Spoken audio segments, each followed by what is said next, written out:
Alright, I know I'm a couple of minutes late. I was doing some helping out around the house just a little bit. Let's go ahead and begin. It's time for yet another session of One Piece. Yo, peoples! Kyushu92 here, and welcome back to the continuation of my One Piece series. Today, my One Piece series, and today we are going to be going through volume 42 of One Piece, titled Pirates vs. CP9. So, let's go ahead and begin. And this book feels this volume feels light in comparison to the volumes that I've read recently. Like, it's very light, and it's almost like kind of flimsy, just a tad, just a little bit. Hold on. There it is. Yep, knew it. I knew I had to double check my audio, but you guys can hear me just fine now. But yeah, we're going to be going through volume 42, titled Pirates vs. CP9, and I know my voice is delayed. Kohagen, before you even type up, Kohagen, before you even say anything, I already caught it. Let's begin! The Story of One Piece, Volume 42. Monkey D. Luffy started out as just a kid with a dream to become the greatest pirate in history. Stirred by the tales of pirate red-haired Shanks, Luffy vowed to become a pirate himself. That was before the enchanted devil fruit gave Luffy the power to stretch like rubber, at the cost of being unable to swim, a serious handicap for an aspiring sea dog. Undeterred, Luffy set out to sea and recruited some crewmates: Master Swordsman Zoro, treasure hunting thief Nami, lying sharpshooter Usopp, the high-kicking chef Sanji, Chopper, the walking, talking reindeer doctor, and the mysterious archaeologist Robin. After many adventures, Luffy and his crew travel to Water 7, their goal, to find a shipwright to join their crew, and also to get a new ship to replace the damaged Merry-Go. Usopp is angry at the decision to find a new ship and leaves the crew. Then, suddenly, Robin leaves the crew as well. It turns out that Robin is a double agent, working against her will for the secret government organization Cypher Pole No. 9. CP9's mission is to recover the blueprints for the ancient superweapon Pluton. CP9 captures the shipwright Frankie, who possesses the blueprints, and Robin, the only living person capable of deciphering the ancient writings. With Frankie and Robin in tow, CP9 sets out for the government's special judicial island, Enies Lobby. Luffy and his crew go after them and succeed in freeing Frankie, but not Robin, who, despite aiding the government, is condemned to be sent to the maximum security prison Impel Down. The crew defeats Blueno and confronts Robin, who reveals her tragic past. When she was a child, the government annihilated her homeland, her friends, and her mother. All casualties of a deadly naval artillery barrage known as a Buster Call. For 20 years, she lived a lonely, difficult life, until she met Luffy and his gang. To show their solidarity with Robin, Luffy and his friends declare war against the world government by burning their flag. Riding a runaway train, they crash into the Tower of Law and prepare to rescue their friend. So, today's chapters will be 1, 2, 3, 4, 5, 6, 7, 8, 9, 10. We got 10 chapters today. Chapters 400 all the way to 409. So let's begin with chapter 400, The Key to Freedom. Miss Golden Week's Plan, a Baroque Reunion, Volume 32. Let's reunite, as we have Crocodile, Mr. 4, and Mr. 1 being set free by Miss Doublefinger, Miss Golden Week, Miss Valentine, Miss Merry Christmas, and Mr. 5. So, couple more members of Baroque Works have reunited. But now we cut back to the runaway train. Also, good to see you, Kohagen and Psycho. We cut back to the runaway train sailing towards the Tower of Law, and everyone's screaming, "Yeah!" And then Kokoro is just laughing. It's a water! And then it cuts to Chimney going, "It's a waterfall!" as they go sailing towards the tower. Brings back memories, doesn't it, Tom? I'm proud that I was able to help the man known as Roger. As we cut back to the flashback of Tom. Then it cuts back to Luffy. "I'm Luffy, and I'm gonna be the king of the pirates." For real? For real? Yeah. And then it cuts to the burned down flag of the world government. That Roger was such a fool. Just like Luffy in a way. That's why you helped him. It looks like we didn't learn our lesson, since the whole lot of Tom's workers are helping this pirate kid. You would have done the same thing, wouldn't you, Tom? We're gonna crash! As it cuts to Luffy, who's all like, we're gonna crash! And they do. Right into the Tower of Law itself. And then it cuts to the sea train, the Rocket Man, crashing through and surprising all the agent personnel inside. Yeah! Run for your lives! And then it stops, and then it cuts to Spandam, who's looking down at the big gaping hole in the Tower of Law. And he's just absolutely terrified. See, all that big talk you had in the last volume? Dude can't even comprehend the fact that the Straw Hats are even here. They're here! They're here! Darn it! You're coming with me! As Spandam grabs a hold of Robin while CP9 just looks at him. And Robin is, being forcibly grabbed. If I could only take off these sea prism stone handcuffs. All right! You're free to act, CP9! Thrash them all here in the Tower of Law! You have my permission! Lucci, you stay here with me! No matter what happens, you are to protect me! Understand? Funk freed! As Spandam calls for his big old elephant, and it starts moving, and then the elephant turns into a sword. The elephant turns into a sword, much to the surprise of Robin. Good to see you, Ozzy. Hope your afternoon is going well. Good boy! Elephant sword funk freed. Elephant fruit. Now, onward to the gates of justice! If you think you can save her, just try it, Straw Hats! And then it cuts to the Frankie family.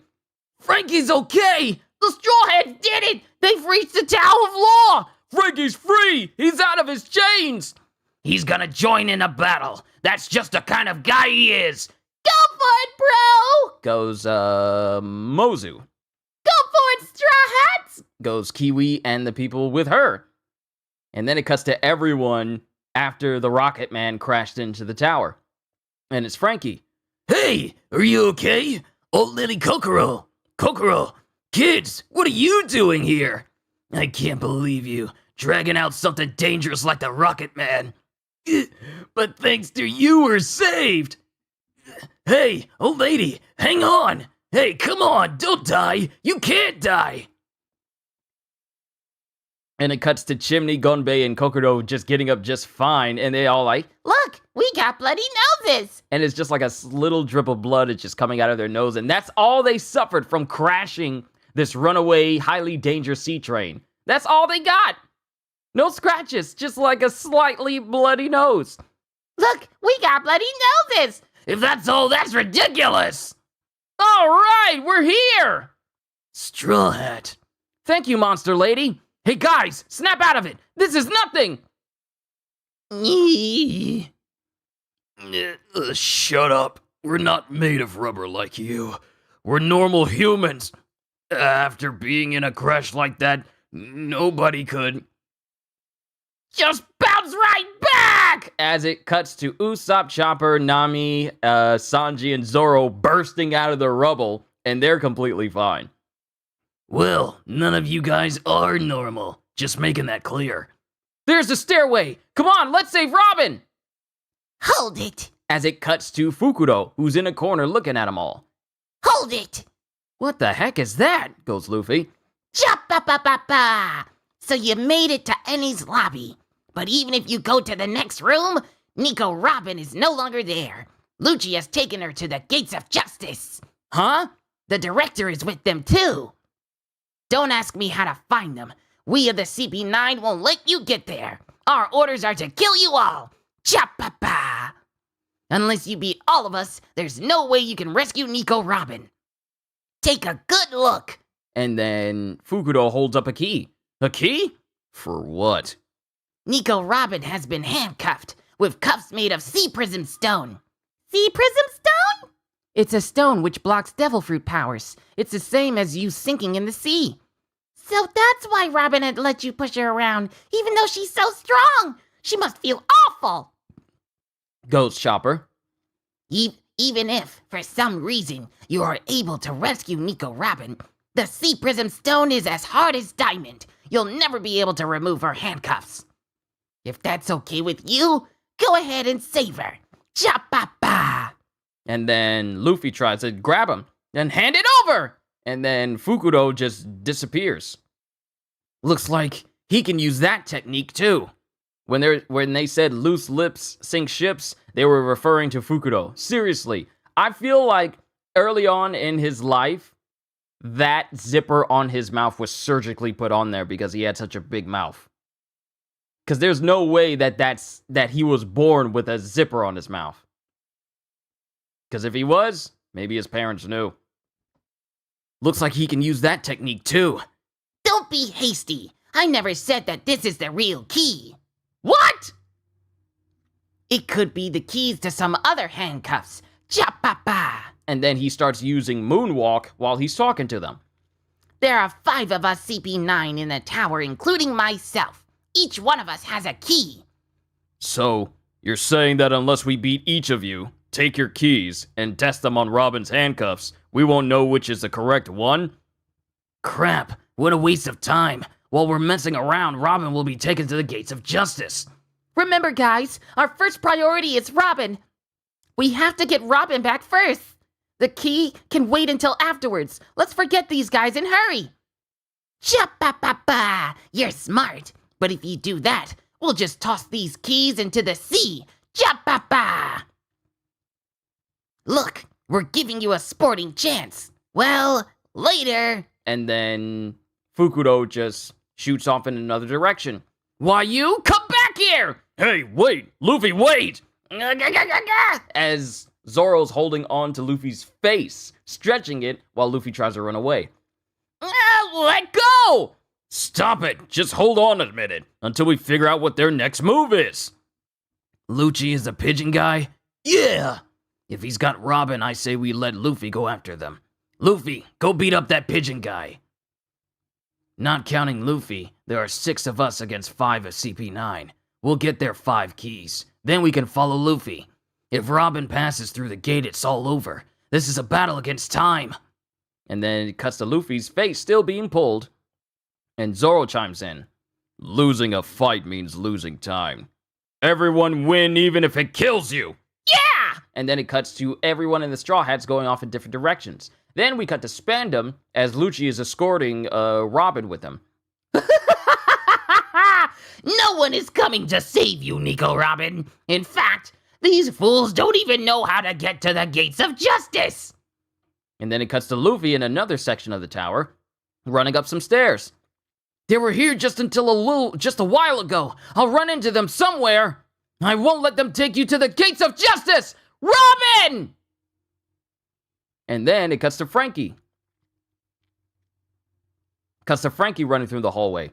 Crap, before the fighting starts, where's the pantry? I used up 1.5 bottles of cola for the coup de bout. I've already gone through 2 bottles worth today. I better refill to my maximum of 3 bottles or I won't be able to fight CP9. No, that looks like a pantry. And then Fukudo just drops right down in front of Frankie suddenly. Cha-pa-pa-pa-pa-pa! I am Fukudo, the silent lover of gossip. Do you want the key? Darn it, before I could fill up on cola. Not here. Not here. Not here. And then it cuts to Usopp open up all these doors trying to find people. No one's around here, which is fine by me. So they all fear me. As it cuts to Usopp slamming open a door, and we cut to Jabra, who's just inside this room, sleeping. He's asleep. Is he one of the CP9 too? Huh? He's sleeping with the key right there. Could this be a super lucky opportunity? Then it cuts to Nami. I wonder what this place is. It's like some underground prison. And then she runs into a hallway, and then Kumadori just falls down in front of her. Yo-yoy! Yo-yoy! Lo, thou pirate! After 100 years at last we meet! Halt thy trespass! Halt, I say! Yo yo! He's so loud, Goes Nami. How about this room? And then he walks into this room and it's elegant looking. Crap, no one here either. Please stay a while. As Khalifa closes the door behind him. Would you like some tea? Oh, I'd love it, goes Sanji, and his whole face just goes like, and with hearts in his eyes. This boy. Then we cut to Zoro, who walks into a room, and Kaku is already in the room with him. You've already drawn your sword. It's moaning that it wants to taste blood. And that's the end of chapter 400. Onwards to 401, Pirates versus CP9. I should put some lip balm on.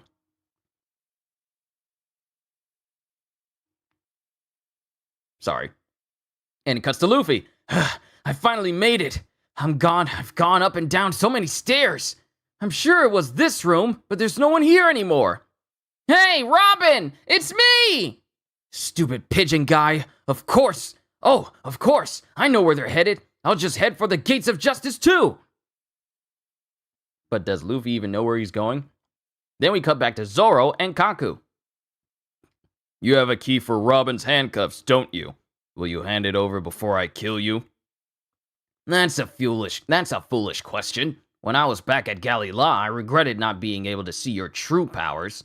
I never imagined that you pirates would make it this far. I'm much stronger than I was back then, so be careful. I bet you're consumed with anger, an anger that is almost bestial. You are a frightening man. However, I am the best swordsman in CP9. Don't take me lightly. Two-sword style, eh? As Kaku pulls out 2 swords to use against Zoro.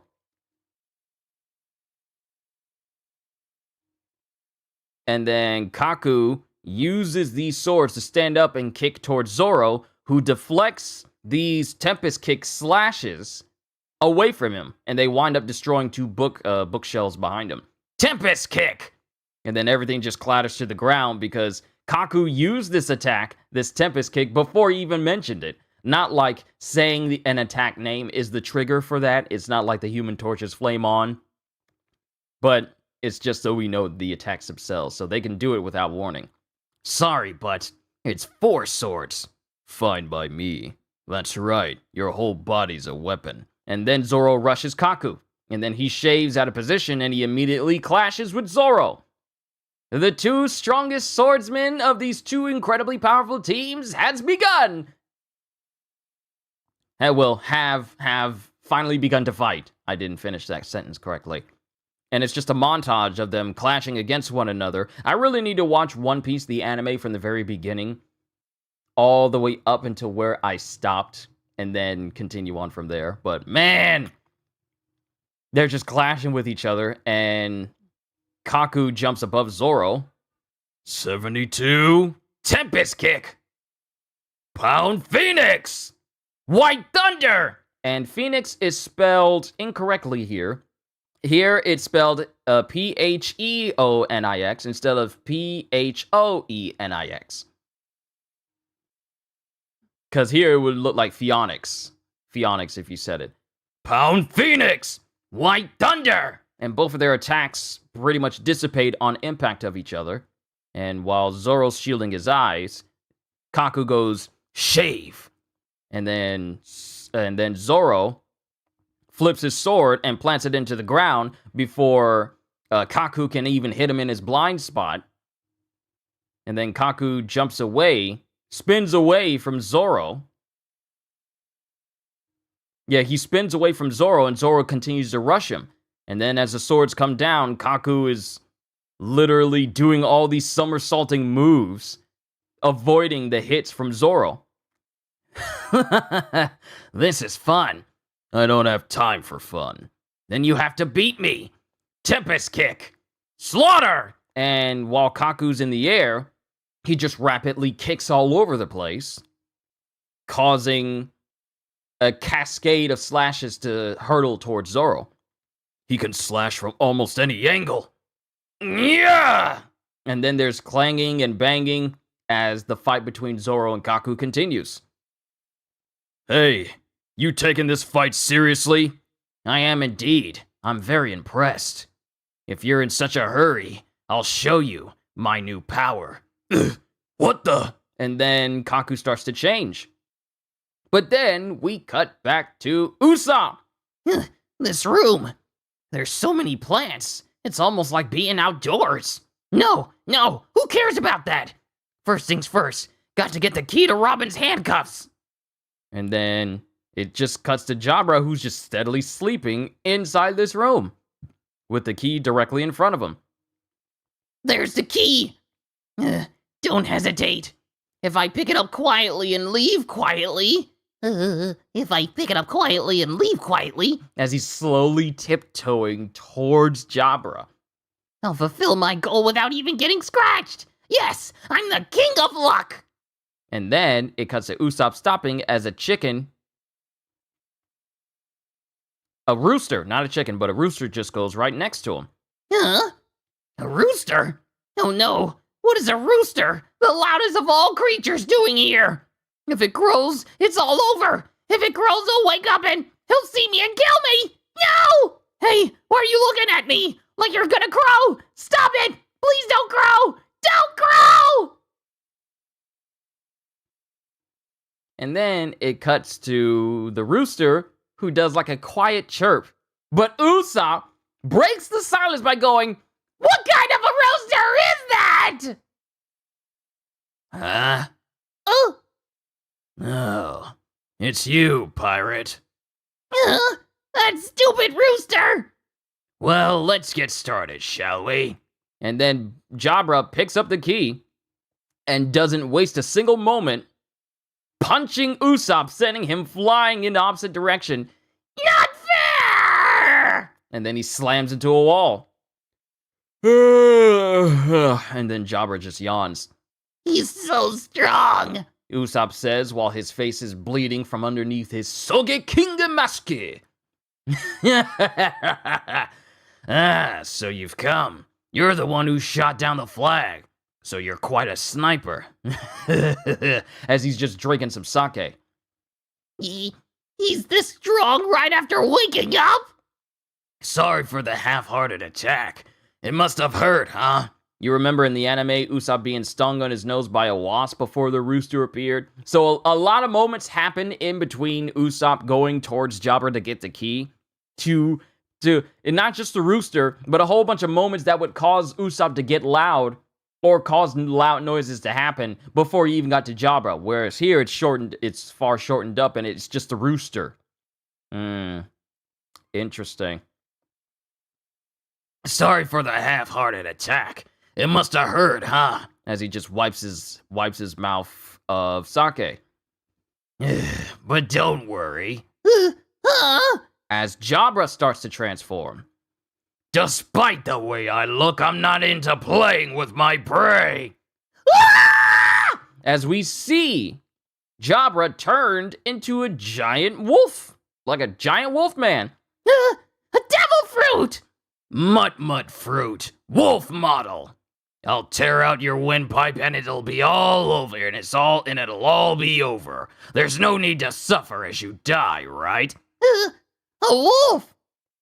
And then Usopp takes out his Kabuto. Darn it! What? You intend to fight back? You don't look nearly strong enough. Well, I'm gonna fight you anyway, so shut up! I came here to save Robin! The ceiling! It's collapsing! As the roof does cave in, and then it cuts to a big old giraffe sailing through the roof towards Usopp and Jabra. Ugh! No! A giraffe? I was trying to use my man-beast form, but I turned into a full giraffe instead. A talking giraffe is falling through the ceiling! Yeah! Kaku, that power of yours is the best! A wolf? What the? So this is some kind of zoo? As Zoro falls through the roof right behind Kaku. And that is the end of chapter 401. Onwards to chapter 402, but we got an SBS. But hold on, give me a quick second.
All right, there we go. I had to fix my lips. I had to get rid of that because it was distracting to me. It was physically distracting to me. I'm sorry. But onwards to the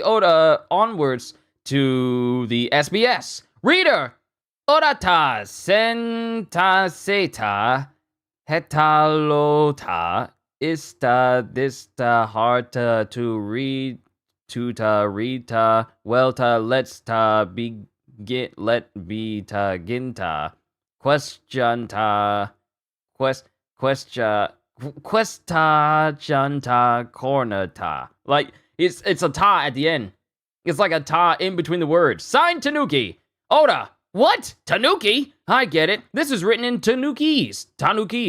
Alright, let's try reading it without the tas. Hello, Oda-sensei. Is this hard to read? Well, let's begin question corner. How's that? Anyway, it's already begun!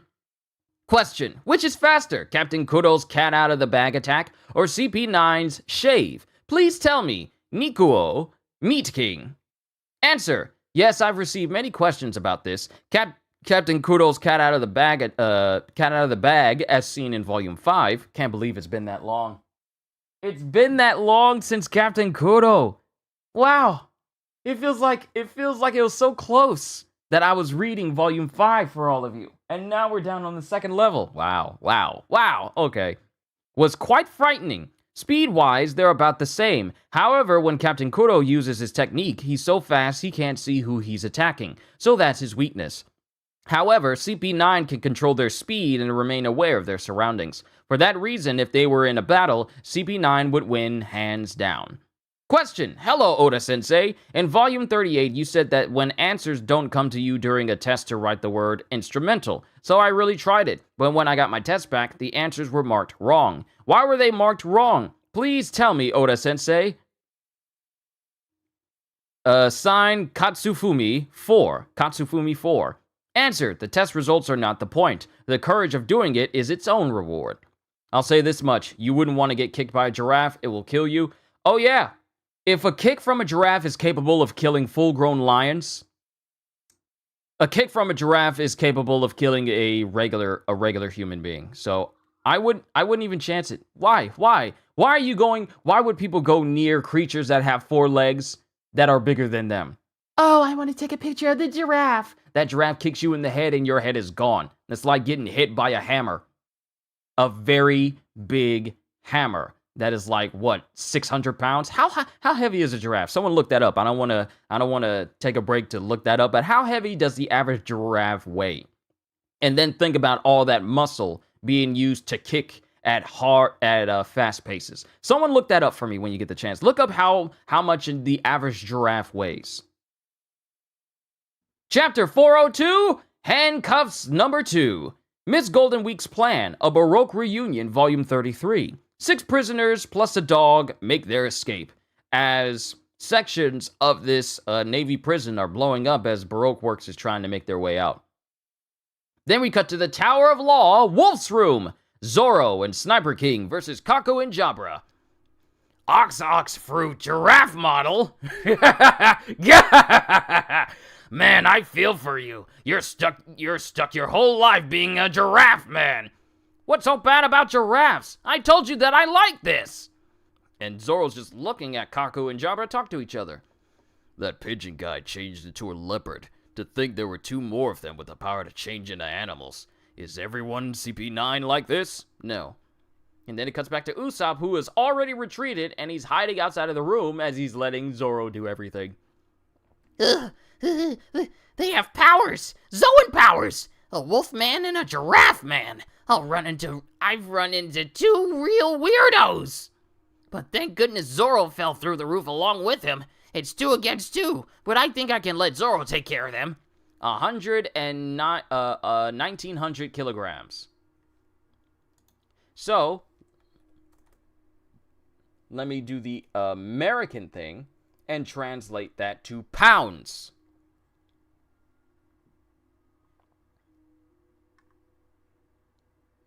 Wow, 1,900 kilograms is 4,188 pounds.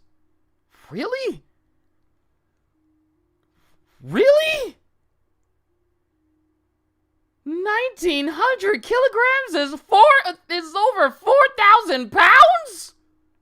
So imagine over 4,000 pounds being used to strike you directly in the head.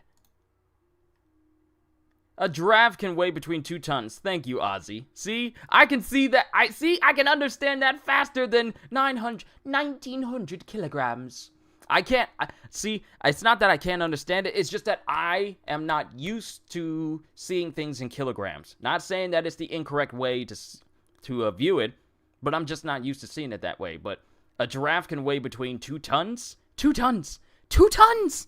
That's 2 tons of pressure hitting you square over any part of your body. The human body was not made to withstand tons.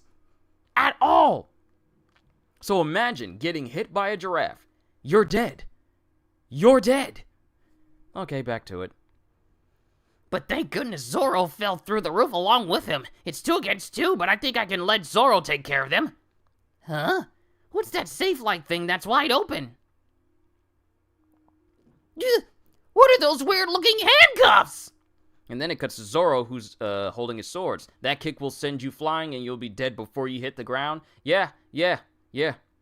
That is what you call the meet Jesus kick. You will see him before your body sees the ground.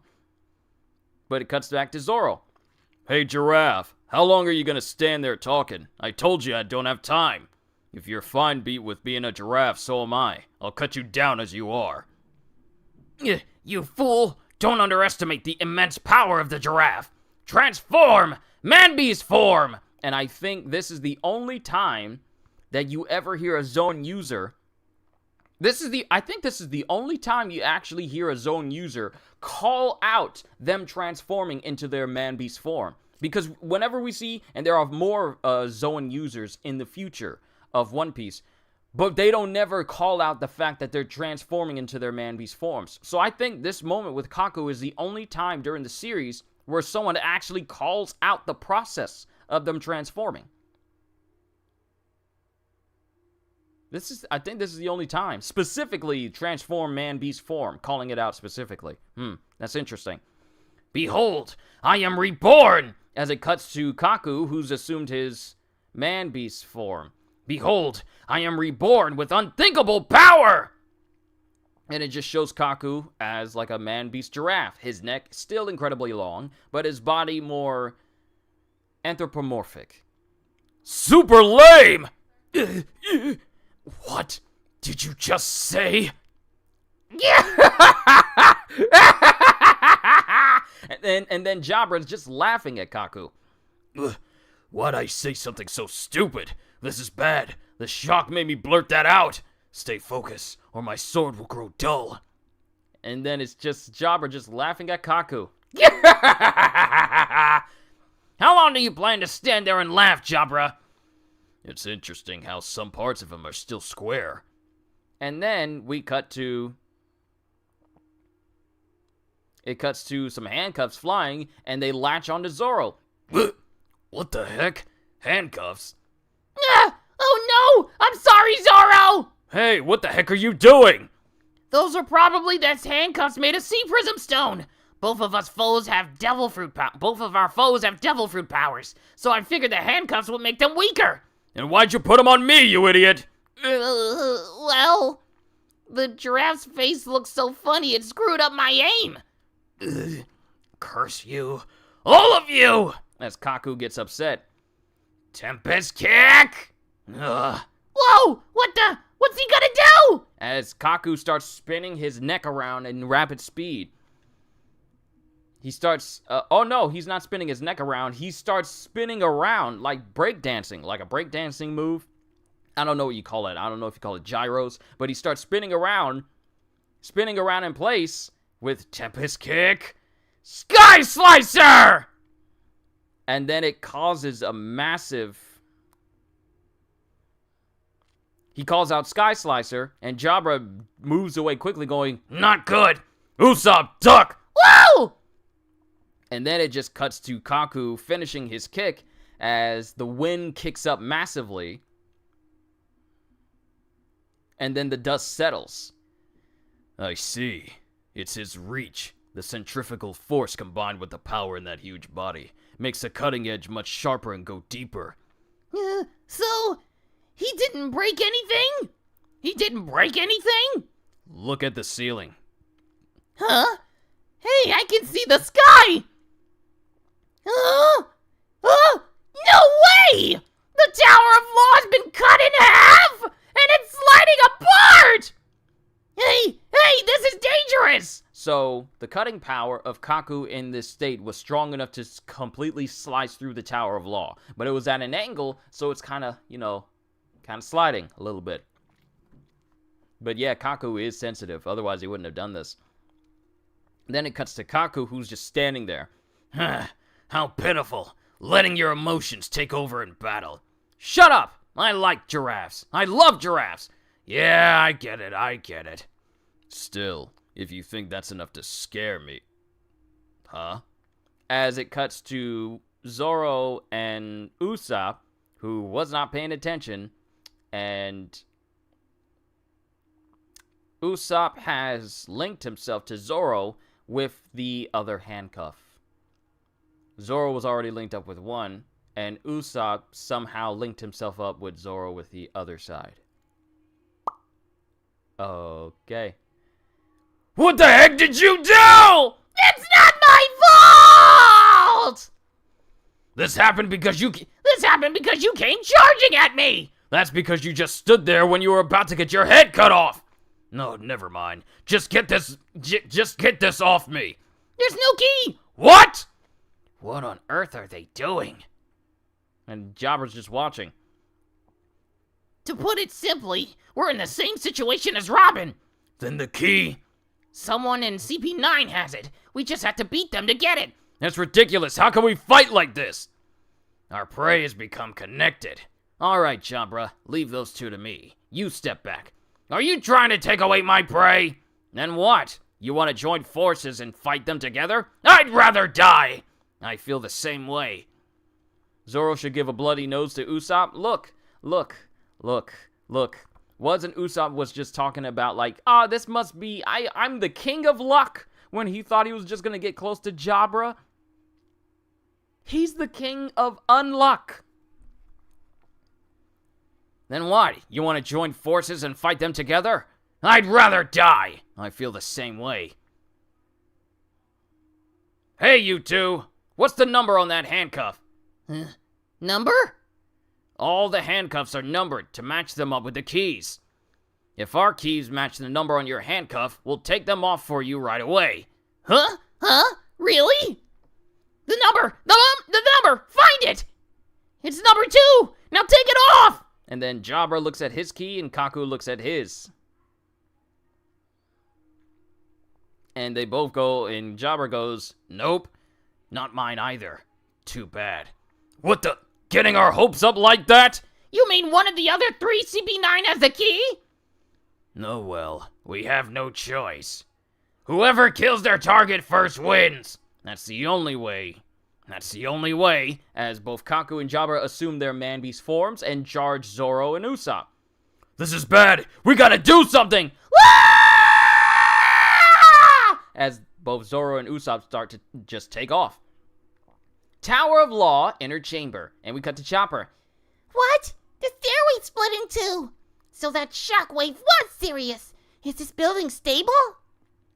Literally, the shockwave so powerful it shifted the entire tower and even moved entire stairways from each other. And it cuts to someone screaming and Chopper's looking, and he sees Usopp and Zoro being chased by Kaku and Jabra. That looks like something straight out of Tom and Jerry. Zoro! Sniper King! Oh, Chopper! What's up? That looks like fun! Hey! You idiot! Don't you see these handcuffs? Go and find key number 2! And then Chopper starts running. Number 2! Huh, so the keys and handcuffs have numbers! Huh? If that's the situation, I'll fight these guys for you! Don't be stupid, there's 2 of them. If something happens to you, we'll be helpless. We'll end up getting killed with these cuffs on. We're counting on you! You're our only hope! Hope? Aw, you shouldn't say things like that. Find Sanji, Nami, or Frankie. If one of them gets key number 2, bring it over here right away. We're counting on you. And then Chopper just takes off. Sanji would probably be the first one to get a key. I'll look for Sanji. I'll do my best. I'm their only hope after all. Then it cuts to the outside of the Tower of Law. I was totally expecting a bridge over here. What is this? Look at all those awesome waves. And this is Luffy, who's on the outside of the Tower of Law, and he's looking out across the ocean towards another set of platforms that are in the distance, and you see the gates of justice behind him. Well, in Usopp's defense, he never said what kind of luck. That's a good point. That's a very good point. He's a king of luck, but that doesn't necessarily mean good luck. That's a very good point. I have no time. I have to do something. I wonder if Robin's already there. Oh, wait, hold on. Look at those awesome waves. I can see the gates of justice, but can a regular boat get across? I have no time. I have to do something. I wonder if Robin's already there. And then we cut to 0-level isolated corridor.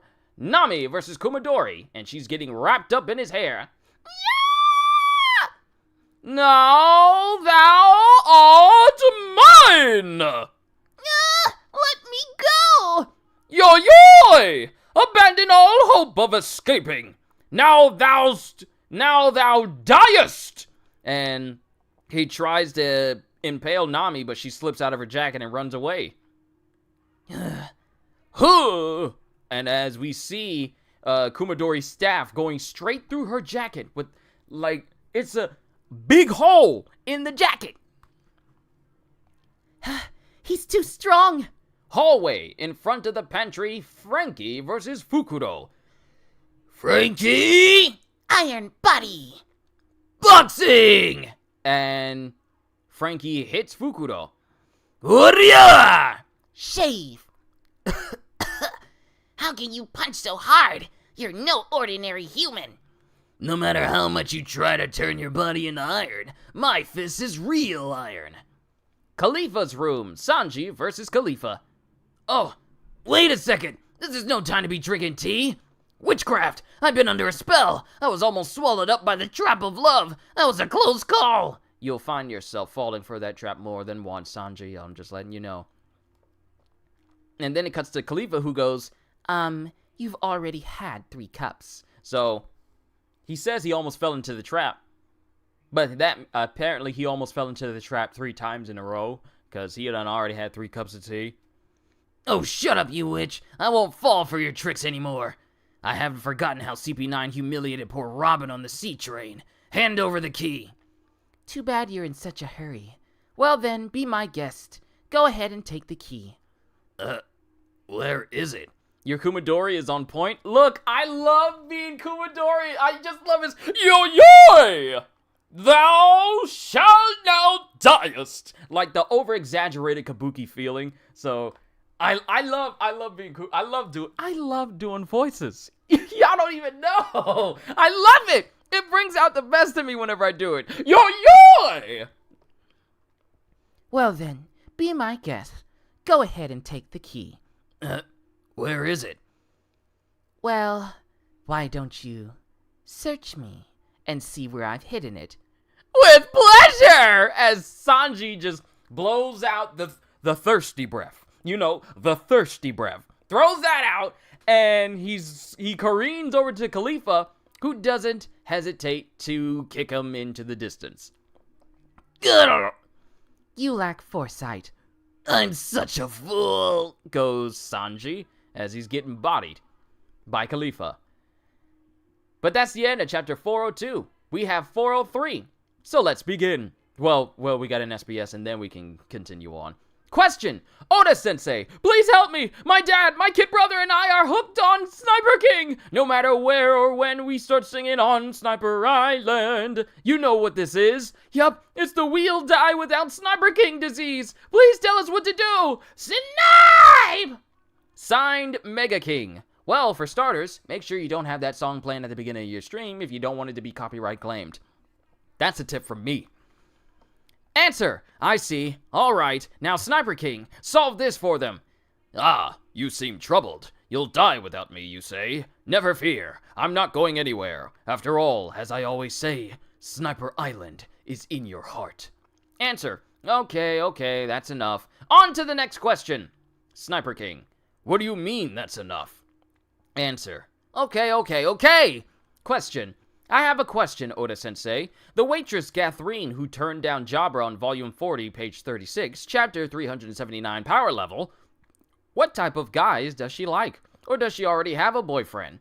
I can't sleep at night when I think about this. Sign, Recycle Shogun. Answer. It seems Gathrine, the idol of Eni's lobby, has an unrequited love. This is what she said when she turned down Jabra. I'm sorry. I love Lucci. After all, a man's face is everything. Oh, wow. She was not interested in Jabra because Lucci was hot. And his face looked far more appealing. That, and I feel like she was thrown off by the scar on Jabra's face. Countless men have suffered an honorable defeat by Gathrine's pure love. Hang in there, Jabra! Wow, Lucci really is the cream of the crop, isn't he? Even women are all like, nah, I can't like you because I like him.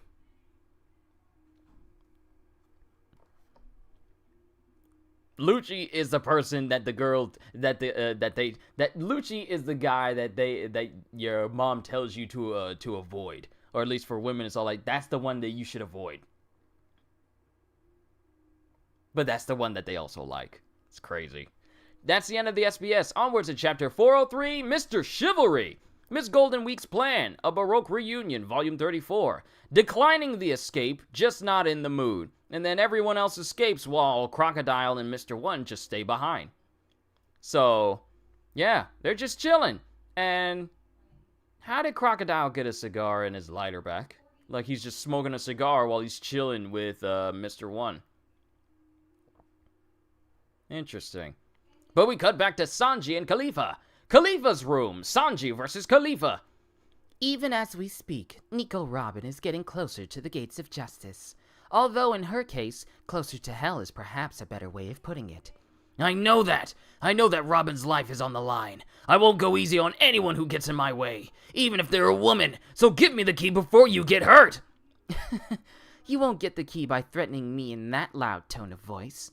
And you don't need to think of me as a woman. The world we live in is not so gentle. I have been ordered to take your life, and that's what I'll do. As she just like runs her hands through her hair. I can't do that because I got a scalp. I ain't got hair. I just got scalp with hair weeds in it. I can't do that because I ain't got the hair to do it. I can't I can't do it. Well, you can't have it. What I want is the key that unlocks Robin's handcuffs. I guess that tea time is over. And then Khalifa shaves. Shave! And Sanji blocks her kick instantly. Well, I can't deny that you have superhuman powers. And then both Khalifa and Sanji start clashing with one another until Sanji brings his foot close to Khalifa, but she doesn't connect. One direct hit. And then Khalifa proceeds to kick Sanji in the family jewels while he's distracted. Like his leg is still raised because he doesn't kick Khalifa, but she kicks him right in the round tables. And then he just falls over. Now that's a direct hit. You little piece of crap. Moonwalk! As Khalifa tries to kick Sanji and Sanji jumps away. And then, as it appears like Sanji's about to hit Khalifa, he avoids hitting her and just lands the kick right next to her. So fast. I just brought you down. You lose. Hand over the finger pistol. As Khalifa hits Sanji. Sanji doesn't understand that you purposefully avoiding hitting Khalifa doesn't give her the impression like he can hit me at any time. As long as you continue to not hit her, it's not going to deter her from attacking you. I'm just saying. I just brought you down. You lose. Hand over the... Finger pistol. Ugh. Tempest kick. And then Sanji gets hit by it. It literally says... That's how you say GLGGH. That's how you say it. For a pirate, you sure are a softy. You shut up.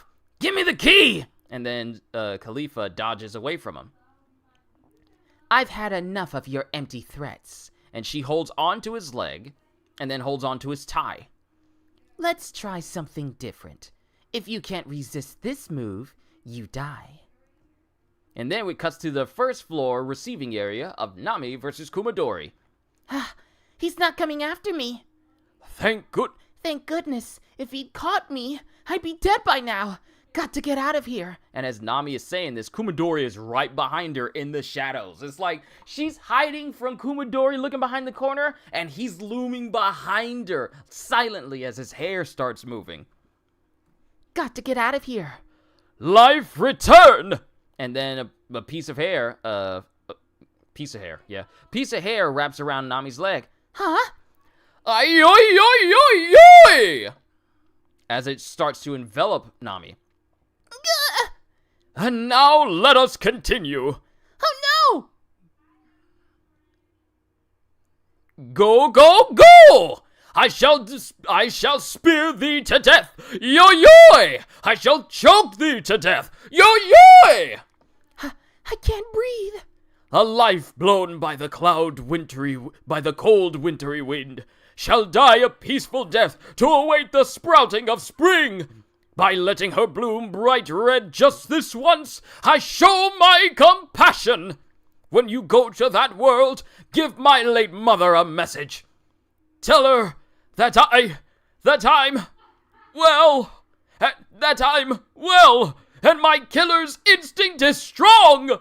And now thou diest. Die! No! Song of spring feeling. Cloven Rose! And then Chopper comes up and hits Kumadori directly in his face, saving Nami and leaving a hoof-shaped print right on his cheek. That's how you say BLFFGH. As he falls straight into a wall. And then Nami is coughing because she was actually physically being strangled. And she coughs up just a little blood. Nami, are you alright? Chopper, thank you. You saved me. What's with this guy? Does he have a special power? I don't know. He can move his hair like octopus tentacles. There's no way to handle him. Never mind that. Now's our chance, Chopper. Let's get out of here. Why? But we have to beat him to get the key. You mean this key? I was able to pocket his key without... And it shows that Nami was able to steal Kumadori's key. Somehow. I was able to pocket his key without him noticing, but I couldn't get away. Do you know how the others are doing? Say! What number is that? Number 3. No good. What's with the number? And then an explosion happens. Something implodes directly in front of Nami and Chopper. Something fell from above. Huh? A doll? No, it's Sanji. What happened to him? And Sanji's body looks incredibly smoothed out, like he's shining. His body doesn't really have an edge on it at all. His body has been smoothed out like a rubber doll of some kind. What happened to him? He looks like a glass doll! His whole body is shiny and he's badly hurt! Sanji! What happened? Are you all right, Sanji? So CP9 has members of these kinds of special abilities. I can't believe that they beat Sanji. Sanji! I'm sorry. I lost. I couldn't get the key. Wait! Sanji! I'll do some first aid on you! As Nami looks up and we see Khalifa looking downwards. Sanji, you really couldn't beat them? Did you fight all out? Your opponent was that woman, right? You're soft on women. Sorry about the key. I didn't ask you about the key.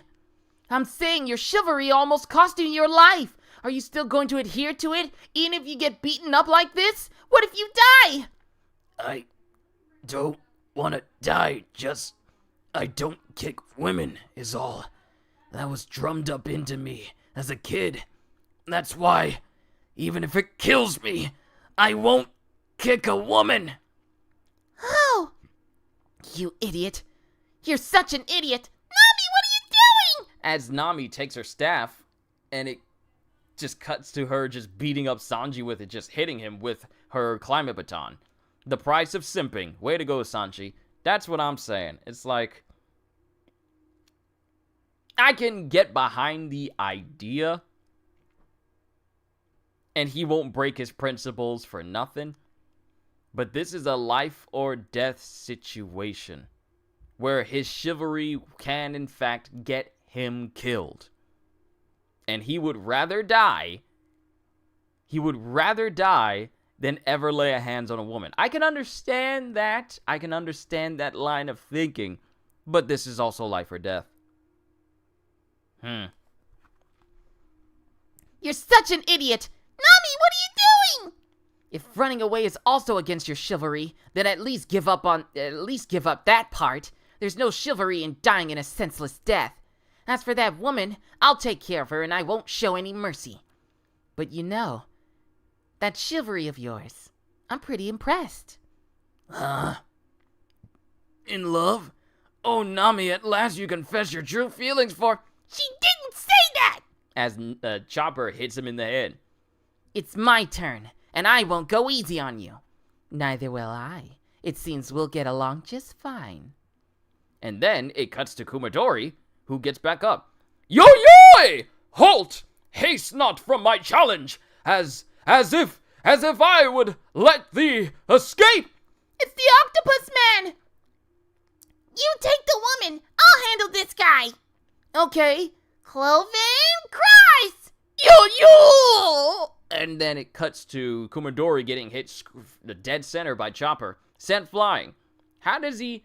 This man is capable of using Iron Body instantaneously when he decides to commit seppuku, but he can't use it instantaneously when someone else tries to harm him? Because this is the second time he's been hit, and Iron Body hasn't shown up at all. And he goes sailing, and then it cuts to someone who... It cuts to someone who's in the ocean, and he's almost drowning, and it's Luffy. Hey, Mr. Pirate, what are you doing? And it's Chimney talking to Luffy, who attempted to sail out from the Tower of Law to the platforms out in the distance, even though there's giant whirlpools out there.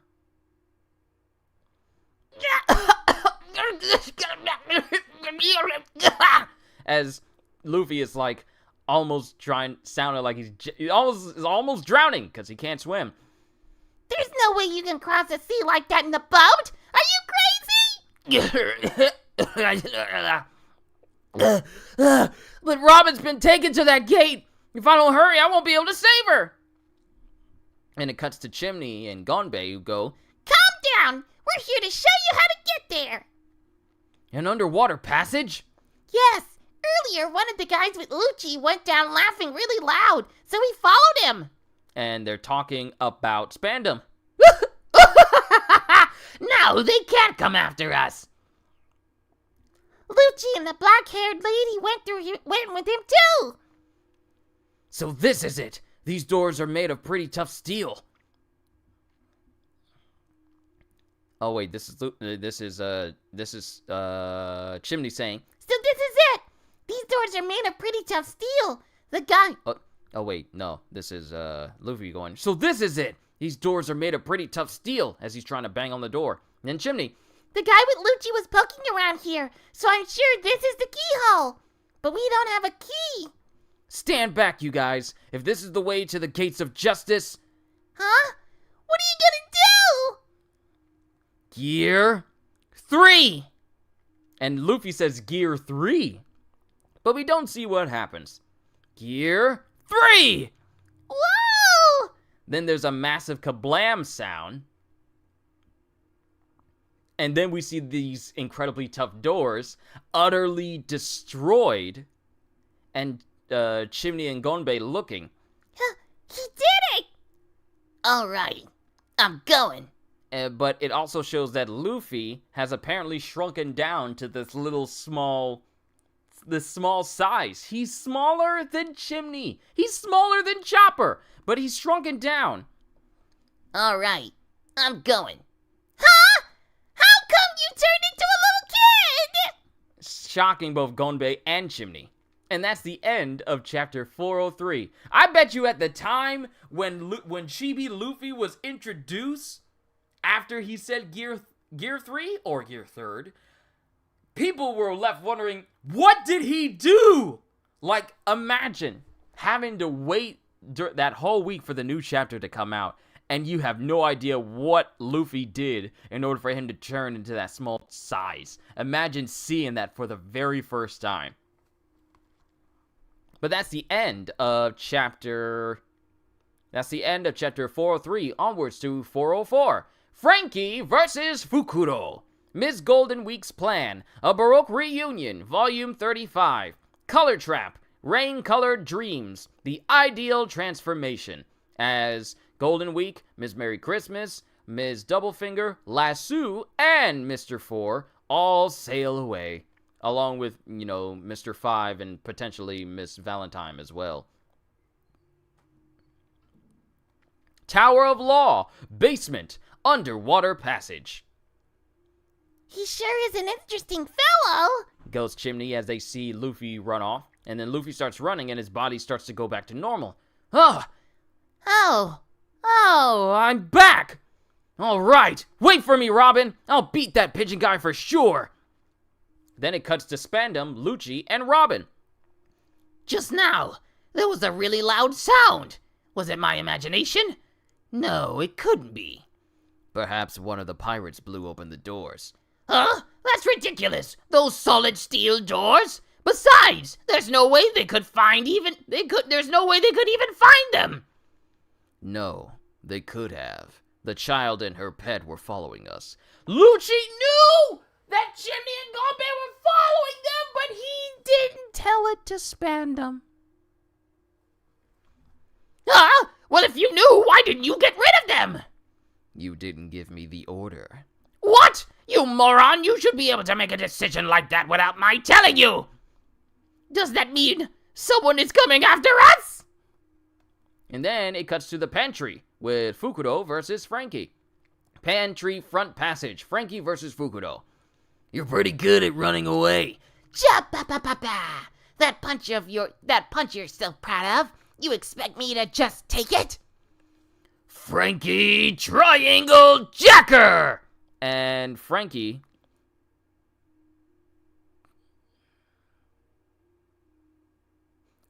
takes off his sideburns and throws it at Fukuro, who shaves out of the spot he's in, and Frankie's sideburns just goes flying in the opposite direction. He dodged it. And then some new sideburns just instantly grows out of the side of his face. But those sideburns have enough cutting power to cut directly into stone. Your sideburns are nothing! Cha-pa-pa! And then Fukuro tries to punch Frankie, but Frankie puts up his little shield in his arm, and then he grabs Fukuro by the mouth. See, that's already a weakness. Your mouth is incredibly big, so someone can just literally grab you with it and then chuck you across the room, as Frankie does now, sending him flying in the opposite direction. Cha-pa! Weapons left! And he opens fire on Fukuro. Ugh, I'm running out of cola. I have to get to the pantry. And then Fukuro keeps getting in his way. Not so fast! Darn, he dodged it. Why? You first-class coward. Choppa! What did you say? You. Now you've gone and made me mad. Just try and counter my lethal fist. My super heavy punch thrown with the speed of the finger pistol technique. Huh? Solid beast! And with this attack, he hits Frankie directly in the face. Enough power to actually make him cough up blood. Ugh. What a gentle little punch. As Frankie takes off his glove, and you know, the one he uses for his strong right. Well, strong right. He takes off his glove. Strong hammer! Iron Body! And then it cuts to Fukudo using Iron Body, but he still draws blood from Frankie punching him in the face. Nothing isn't more scary than a villain knowing that you're following him, but he doesn't say anything at all. Kind of reminds me of Atom Smasher knowing that you're in the room with Saboto Arasaka during that heist mission of Cyberpunk, but he chooses not to say anything either. He's staring directly at you the entire time, but he chooses not to say anything. It's villains like that that are actually scary. I know you've been there the whole time, but I chose not to do anything because you're not a threat to me. Or people are just sadistic like that. There are some characters who are just sadistic like that. I'll look into that later. Strong hammer! Iron Body! But Fukudo still draws blood even after getting hit by this while using Iron Body. Huh? Your punch is an amateur punch. Solid beast! And then it cuts to Fukudo hitting Frankie, and it hits him hard enough to make his hair stand up on end. But Frankie is still standing. Yours is a wimpy punch. Nope, yours is an old man's punch. And yours is a baby punch. Yours is a pansy punch.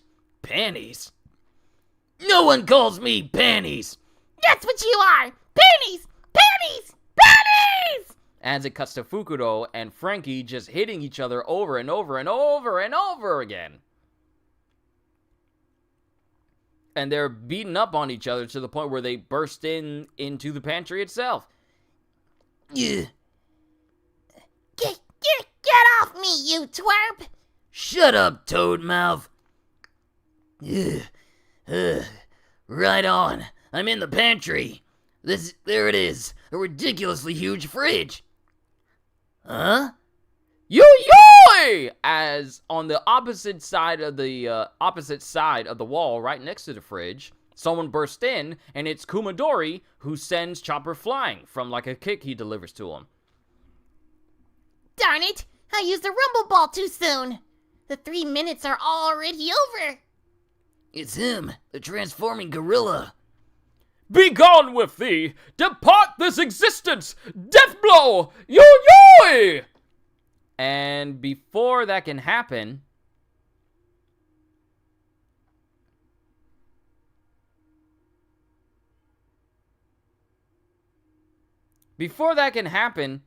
Chopper opens the fridge door and makes Kumadori slam into it.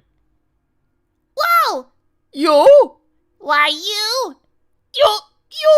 And he slams the door on Kumadori. He slams the fridge on Kumadori! All right, it has a lock. Choppa, Kumadori, I did it! I locked him up. Hey, hold it, gorilla. I need to get in that fridge. Ah, it's the hoodlum and one of those CP9 guys. I'm Frankie. I'm on your side, gorilla. Who you calling gorilla? Now you react? Listen, like Luffy, I haven't forgiven you. Oh, wait. like Luffy, I haven't forgiven you yet. Because of you, Usopp left us. Can't you tell he's still with you? Because Chopper's the only one who can't tell that Usopp is Sniper King. Who cares about that now? We need to save Robin, Nico Robin, right? I want to save her. Then get 3 bottles of cola from that fridge and give them to me. Then I can power up. And I'll take care of these guys in an instant and get the keys. Who gets stronger from drinking cola? I do! Now shut up! How long are you two going to argue?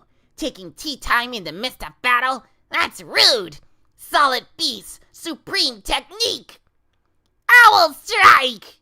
And it cuts to Fukudo just barraging Frankie all over his body.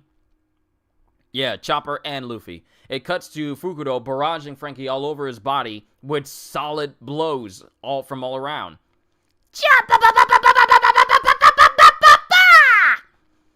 Beans left! What was that supposed to be? And then Fukudo bodies Frankie.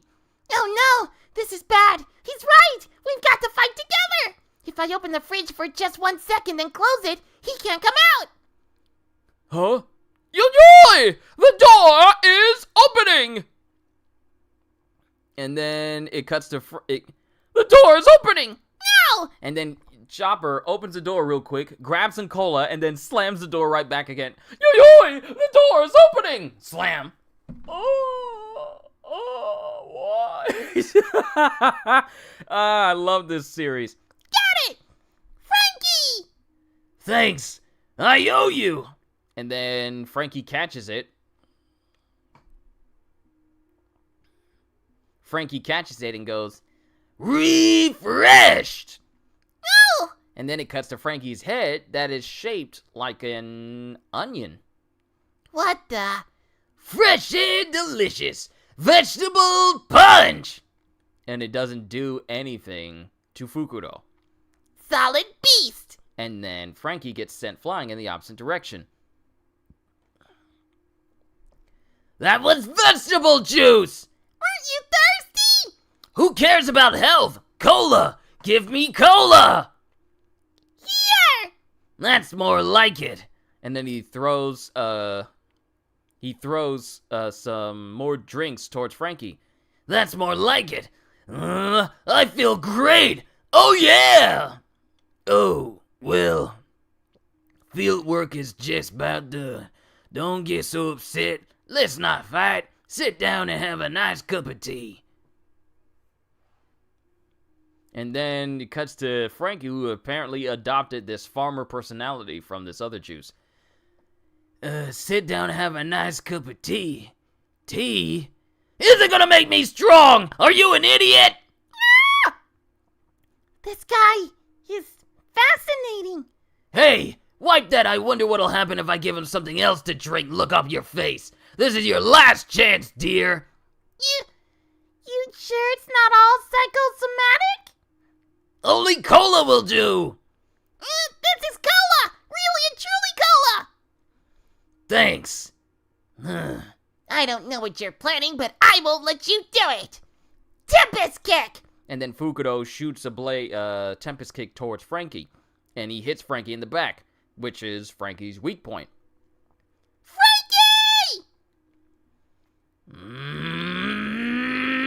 Super! Cha-pa-pa? What? Drinking cola's not gonna change anything.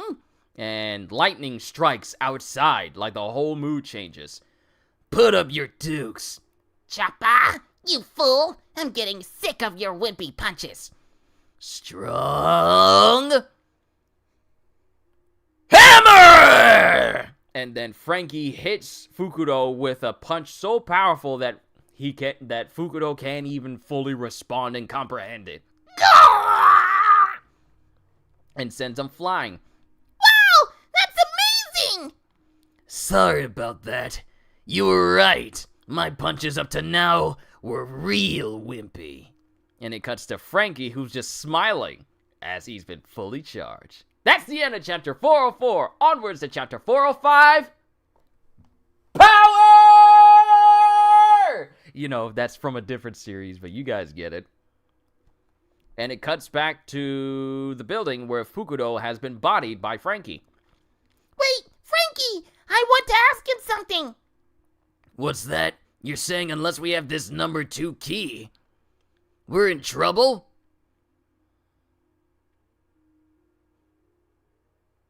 Fukuro needs to take a bathroom break after that punch. Yeah.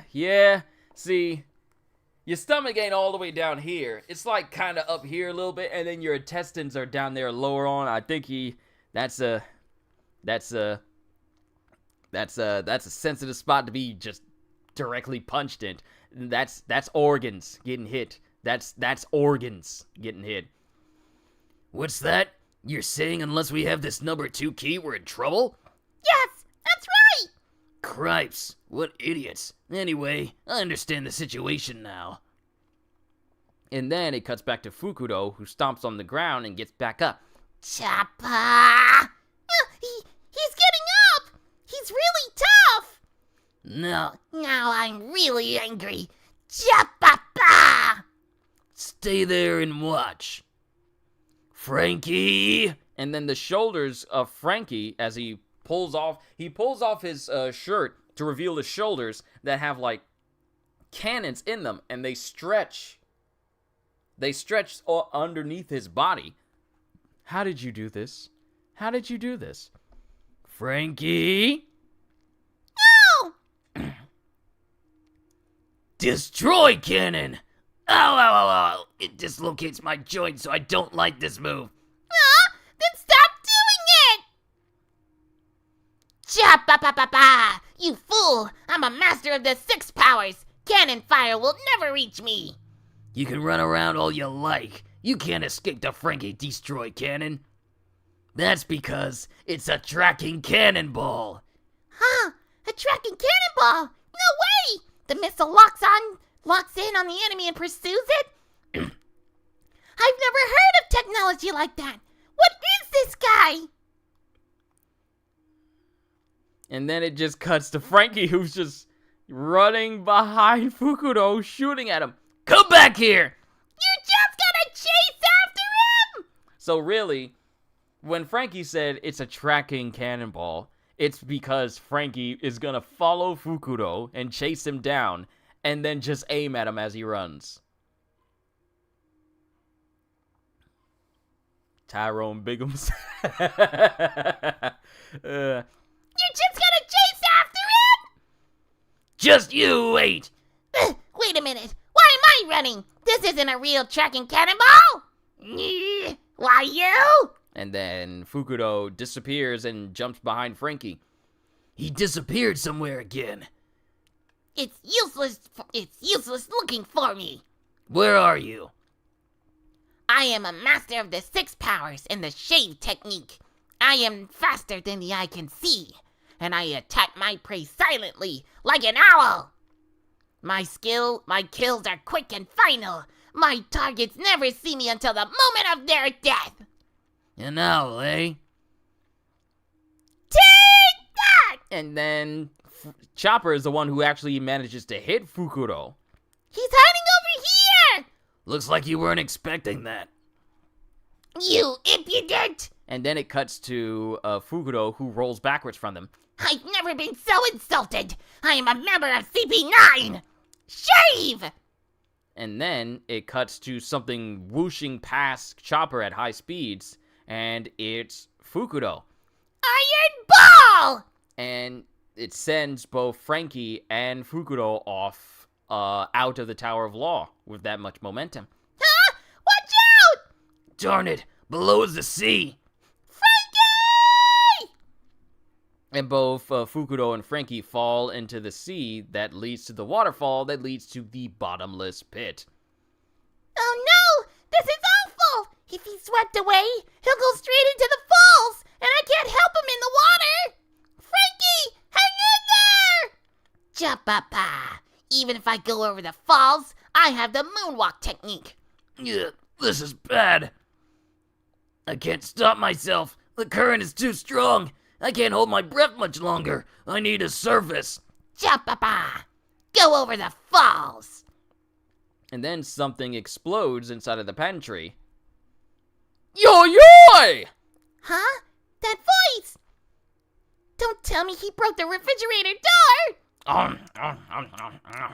And it's just cutting to Kumadori, who's apparently, who's been eating this whole time. I helped myself to those fine victuals! He's gotten fat! As Kumadori basically just got fatter after eating all that food. Just how much did you eat of what was in that refrigerator? And then it cuts to Frankie, who's now out of the water. Well, he's out on the surface. I don't want to drown in a place like this. Huh? Whoa! I'm on the edge of the waterfall! I'm gonna die! I'm gonna die! I'm falling! Frankie Butterfly! I have to get to the shore! As Frankie is flying at high speeds in order to get to the shoreline. Cha-pa-pa! I won't let you! Moonwalk! And then Fukudo goes after Frankie. I feel like this will be the volume where I'm using my high voices more than anything else. It feels like that. I'm gonna need to rest after this one, because High voices, they require a lot of effort. Solid beast! and Fukudo rushes over and hits Frankie directly and knocks him right back under the water again. Why that rotten? And then Fukudo's using a moonwalk in order to stay above the water. Weapons left! Paper slime! And Paper Slime is a move where Fukudo's body, as rotund as it is, starts to become incredibly malleable, where his body is like moving like Mr. Fantastic to avoid all these shots from Frankie, just avoiding it. His body is stretching like Jim Carrey's The Mask when they were shooting at him in the club. That's basically how his body is moving. Darn it! What the heck is he? Ja-ba-ba-ba! Too bad for you! This is really bad. I have to get to shore. And then Frankie's butt starts expanding. That is a sentence I said publicly. 1.0 cola cannon. Kute boo! And using Kutaboo, he launches out of the water. And as he's flying, Fukudo is right in front of him. Ja-ba-ba! Now do you get it? You can't beat the 6 powers with strength alone. Strong hammer. Paper! And then Fukudo backflips and sends Frankie flying right back to the falls again. Go over the waterfall! Strong right. And he latches on to Fukudo. Huh? Ah! Get over here. And he starts dragging Fukudo down with him. Let me go!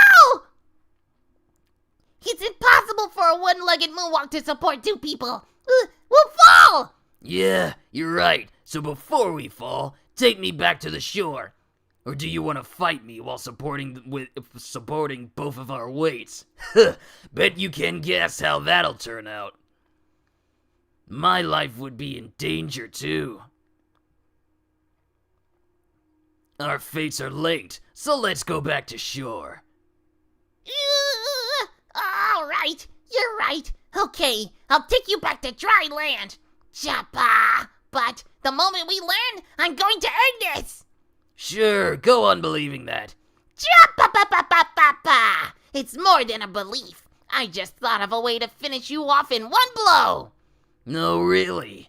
Well, so did I, Fukudo, baby. As Frankie just glares at him from his shades. Frankie's cool. That's the end of chapter 405. Onwards to 406, but we got an SBS. Question. Don't take the sauce, you idiot. Signed, Sunny Side Up Eggs Need Salt Faction. Oda. Okay, let's keep them coming.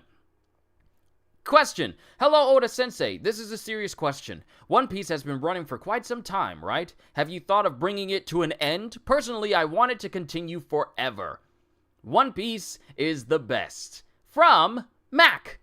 Answer. I answered this question during some interview, but One Piece was originally to be a 5-year story. Notice that it has been over 20 years since One Piece has been up. I've always had the last chapter clear in my mind, but it's taken longer than 5 years to build up the storyline. And so the pirates have been on a 9-year adventure, and I don't know how much longer it will take. Even back then, Oda didn't know how long it was really going to take for him to get to the end of his story. Originally, he wanted to only last 5 years. From 1992, was it? No, not 1992. I think it was 1997. From 1997, and then 5 years from that, like in the early 2000s is where he probably wanted it to end, but it's continued like a couple of decades later, and the story is still going strong. Okay, let's go. Question. Hello, Orachi. Last month I bought the video game One Piece Pirates Carnival. So here's my question. Hey, is that it? Where's your question? Question. In a question corner in volume 41, you talked about Wanzei's goggles, remember? Actually, you tear up when chopping onions because of an ingredient that goes up your nose, so wearing goggles has no effect. So please tell Wanzei, when you chop onions, stuff your goggles into your nostrils. Sign Home Ec Year 1 student. Answer. I see. So that's it. He messed up. That's crazy, Wanze. Point taken. Thank you. Chapter 406, Life Return.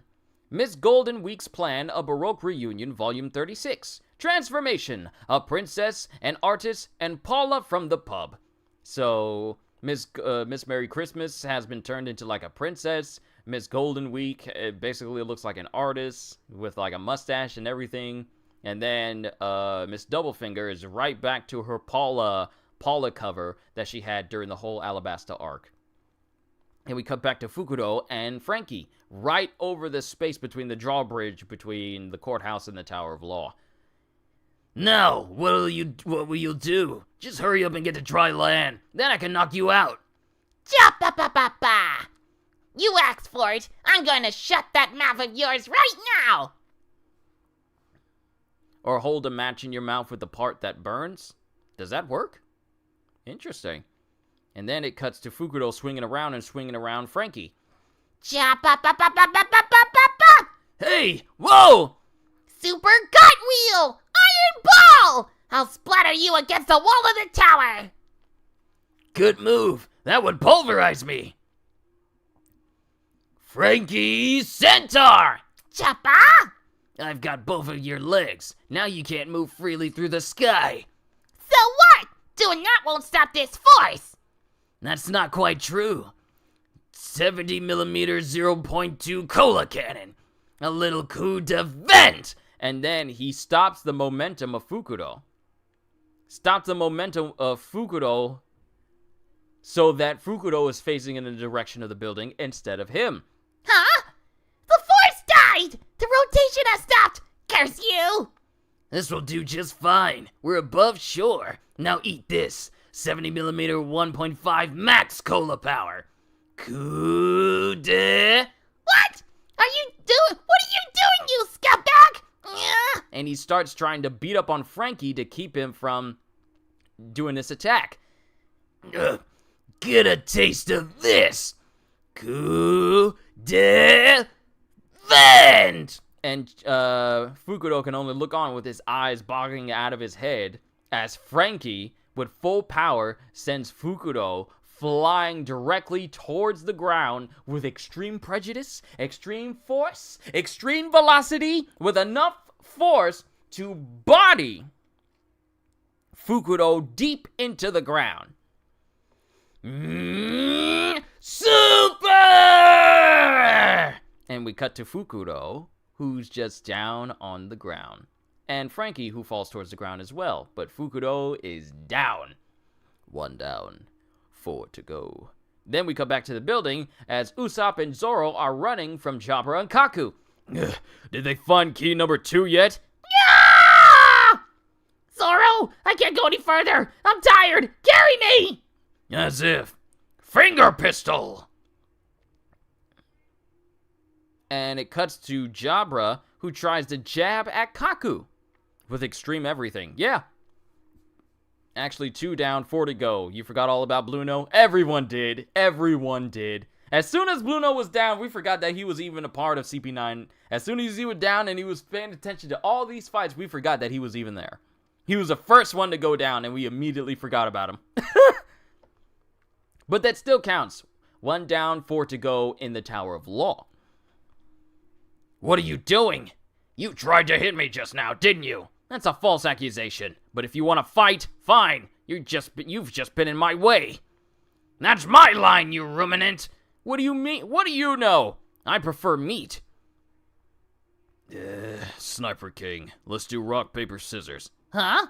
There's a way to get these cuffs off. One of us will cut off his hand. Don't say that with such a serious face! Hear me out, okay? Whoever has to cut off his hand will grab that hand and rush to Chopper to get it sewn back on. We're not stuffed animals! That's the craziest thing I've ever heard! I have another idea. I don't want to hear it! And then both Jabra and Kaku hear something. Now listen, Sniper King, don't break that form. You're my sword now. Get me a lawyer! I'm definitely gonna sue you one day! As it shows Usopp holding one of Zoro's swords in his hands. Chopper, please hurry!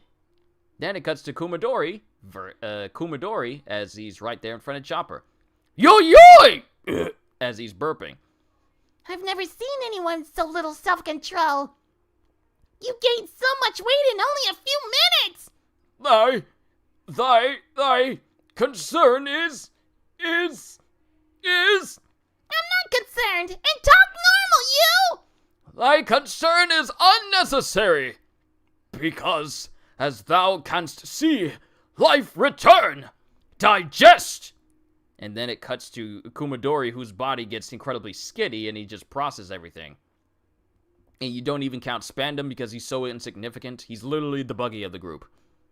And even Buggy has powers. Huh? You got skinny! Absorb! Back to normal! And now Kumadori is right back to his original size. Huh? What are you?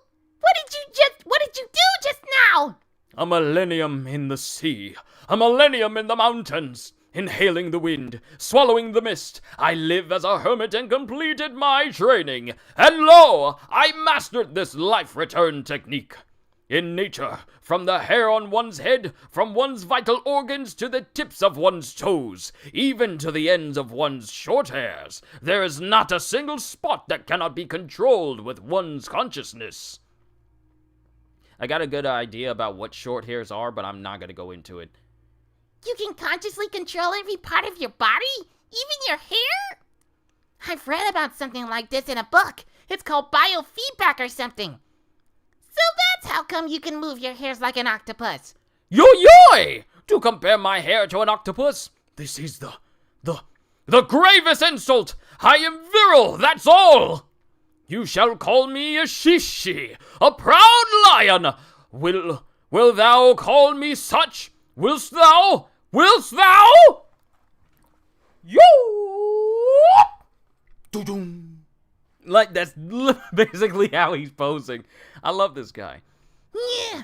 Life return. Hairbind! And he tries to get Chopper, but Chopper jumps out of the way. If I get caught up in that, it's all over! Shave! And he's right above Chopper. Where is he? Finger pistol. Q! As Chopper dodges out of the way before Kumadori can hit Chopper with his staff. And it leaves, and he hits it with extreme force. It almost looks like, yeah, he left a hole in it. That stick isn't even sharp, and yet... Yep, it left a solid hole in the ground. Q! Q! Q! See, if anyone else was saying that in the house, it would almost sound like they were calling me, because my name is Q in the house. Why, you heavy gaga! Tenkai! I mean, Iron Body! Yoy! Ow! And Chopper hurt himself.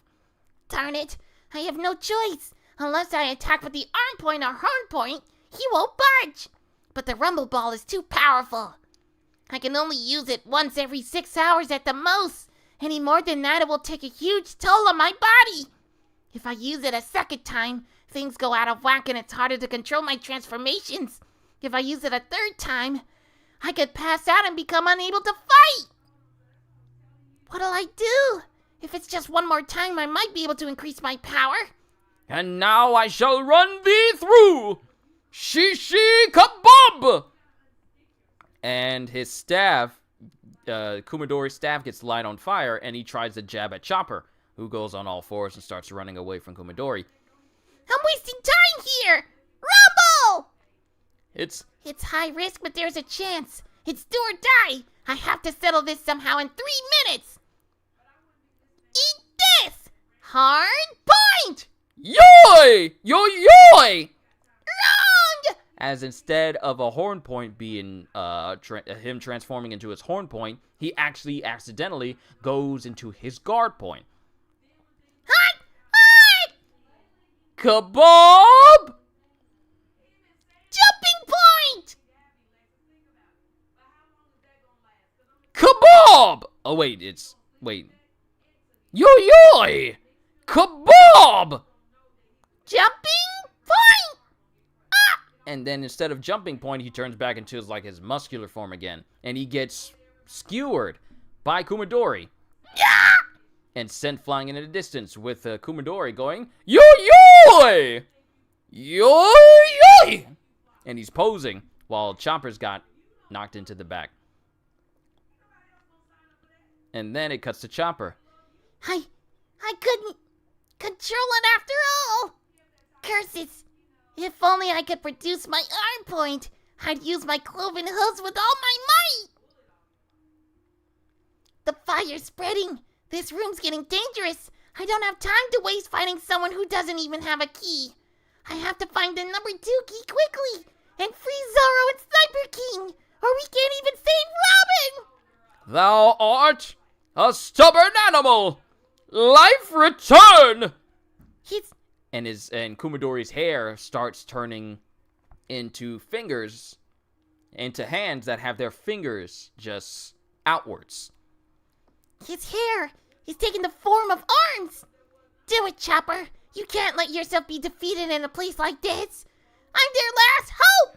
Shishi finger pistol! And all of Kumadori's hair in the shape of fingers just jab into Chopper constantly over and over and over again. And the last panel is just a spray of blood that is shown, but we don't even see Chopper. But that's the end of chapter 406. Onwards to chapter 407, but we got another SPS. Question. Hello, Oda-sensei. It's nice to meet you. I always enjoy reading One Piece. Anyway, here's a kind of serious question. In class the other day, I learned that the word rob means to steal. That got me curious, and I looked up Lucci and found out that it means light in Italian. Together, they become steal the light. It hits me very hard as I realize that throughout the entire story, the verb to steal plays a very important part in One Piece. So did you name him from the start knowing that? Signed, Reflect. Answer. Yeah, yes. You know me. I always come up with names that have deep meanings. Yep, I sure do. Rob Lucci means to steal the light, or so I hear. And Oda really didn't know about it. Question. I am Ms. Sniper King, and I support good health for young boys. This is for all the healthy boys throughout this country. Remember in Volume 41's Question Corner, there was a question about Nami's cup size? According to my scope, Nami's underbust size is 65. From that, I calculate that her bust size is 95, which makes her an I cup. Doom! That's huge! Personally, I'm a D cup. Boys, are you satisfied? Not gonna comment. Answer. Well, regarding this matter, I received many answers from my female readers. Thank you for your detailed analysis and explanations. But young boys won't read complicated explanations, so let me sum up the consensus. Nami and Robin are both I cups. Wow! And that is the end of that. Not even gonna continue on that one. Chapter 407, Monster. Miss Golden Week's Plan, a Baroque Reunion, Volume 37. Volume 37. A chocolatier, a fireman, a pizza delivery man, and a tank. So, Miss Valentine has basically disguised herself as a chocolatier, Mr. 5 is a fireman, Mr. 4 is a pizza man, and Last Sue is the tank. Halloween is early. But then we come back to Chopper, who's been hit by this Shishi finger pistol. And he's laying on the ground. Yo-yoy! Mercy and leniency are unworthy of a lion. The second Rumble Ball is a real gamble. There's only a 1 in 7 chance that I can transform into Arm Point. If I can do that, I'll be able to use my strongest technique. That's my only chance. Arm Point! Shishi kebab! And then he gets hit again by Kumadori. Arm Point! Yo-yoy! Yoy! And it's just Chopper failing over and over to do Arm Point. No! Why can't I do it? My body is at its limit. How can I get to Arm Point? Huh? Yoy! Whoa! I transformed without realizing it. I'm gonna gamble everything on this one attack. Cloven! Shishi finger pistol! And then Kumadori hits Chopper all over again, but he remains his ground. If I retreat now, I won't have another chance. Cloven! Solid iron body! Rose Blizzard! And Chopper hits Kumadori kind of like all over his body with Rose Blizzard. causing Kumadori to get kind of hit extremely hard. Fall! That was my ultimate attack! My... And both Kumadori and Chopper are on their knees because they're on their last legs. How splendid! How beautiful! The cherry blossom blizzard! Now... As Kumadori gets up and slams Chopper on his head, he takes his foot and slams on Chopper. Nyah! Now we reach the climax! The thunder of the lion's roar shall bring you down! Yo!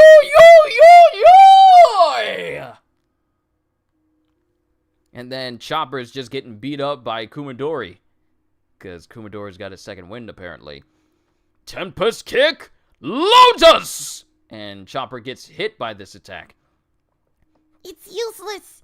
I don't have any strength to fight back. And then we cut to a flashback. Chopper, just what did you think you were doing? I don't remember. I don't remember is not an excuse, is not an answer. As we talk, because this is Dr. Correa. Thank goodness no one was hurt. While you've been sleeping here, the whole country has been in an uproar about that night. What are we going to do about this?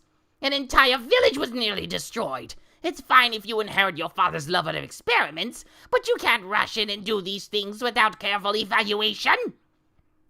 Cripes, causing such a commotion. You're the spitting image of that quack doctor. I'm sorry, Dr. Correa. I will do it again, so please don't kick me out. You dummy. Just hurry and get well. You made such a mess I can't even go out to replenish supplies. And then it cuts back to the present as Chopper's constantly getting beaten up. Life return. Hairbind. And then Chopper is held through by all of his limbs and then by the neck by Kumadori's hair. Yeah. Do not cry. Oh, do not cry. If thou criest, thy name as a man will cry as well. He's going to kill me. 'Tis not the twilight of a mountain village where every evening cicadas cry. So be resigned to death, and set out on thy journey into hell's cauldron. The willow leaves I picked as an offering, in hopes of your return are crimson. Take them, here, the crimson, soul of the willow! And then it cuts to Chopper thinking about Robin. And he shrinks down to a smaller size in enough time to slip out of Kumadori's hairbinds. And Kumadori stabs where Chopper would have been and completely destroys the wall. He freed himself from the hairbind! Rumble! And then Chopper takes another Rumble Ball. If I'm gonna die anyway, I may as well do it. And then Chopper's body starts to transform. Please, don't let anyone come into this room. And then we see it.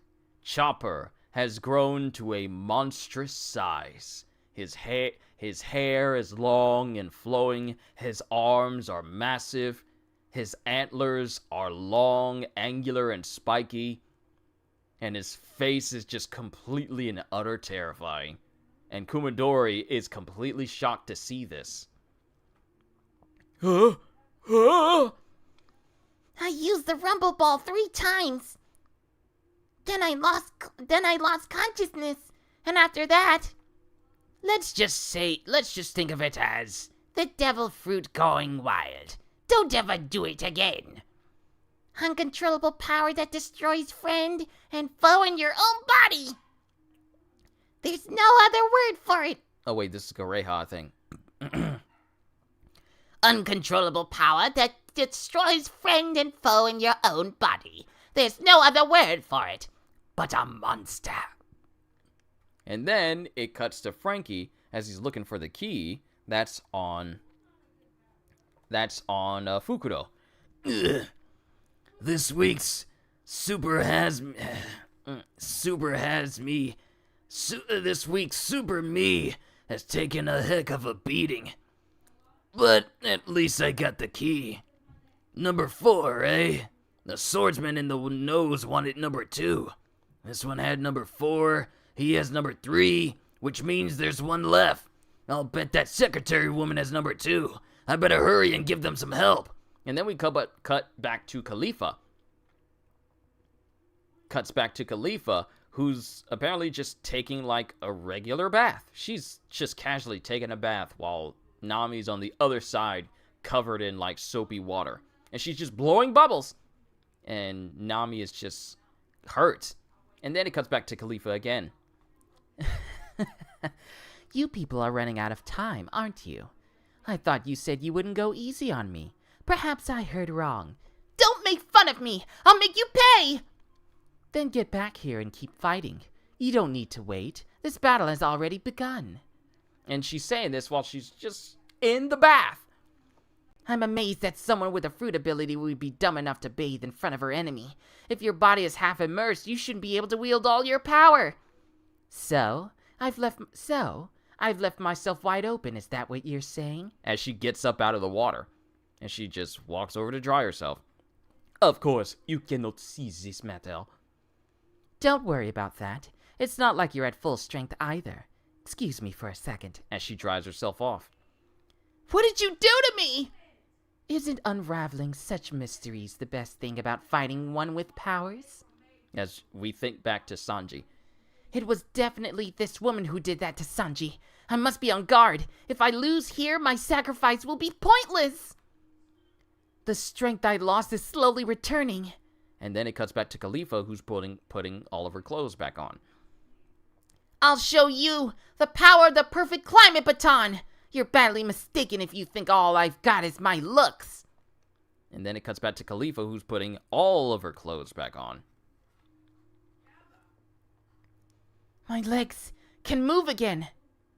Here I come. Thunder charge! And she starts spinning her climate baton around. And she swings in the direction of Khalifa. Swing arm! And there's like an impact and a sudden explosion. Impact and a sudden explosion of electrical discharge. And Khalifa's in a completely different space behind Nami. That's some weapon. Thunderball! Clouds? I'm not gonna lie down and let you beat me. Thunderbolt tempo! And then the entire area just erupts in lightning directly in front of Nami. And that is the end. That is the end of chapter 407. Onwards to chapter 408, Monster vs. Kumadori. Miss Golden Week's Plan, A Baroque Reunion, Volume 38, Pirate King and Hero.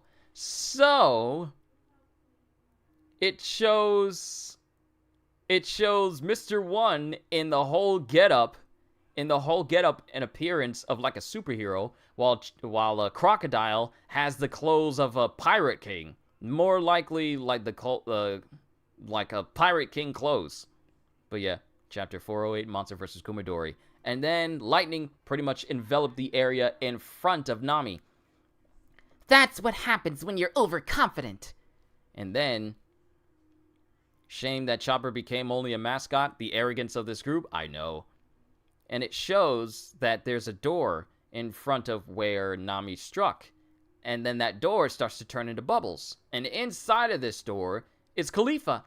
Huh? What a surprise. Imagine a lightning bolt striking indoors. What? What was that thing that protected you from the thunder? It turned into bubbles and disappeared. Unless you unravel that mystery, you won't be able to win. It's almost like a bar of soap turned into bubbles.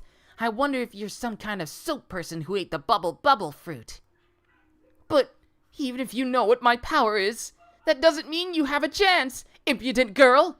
I was right on the mark. I almost feel bad. Like, Khalifa was actually surprised that Nami figured out what her power was instantaneously.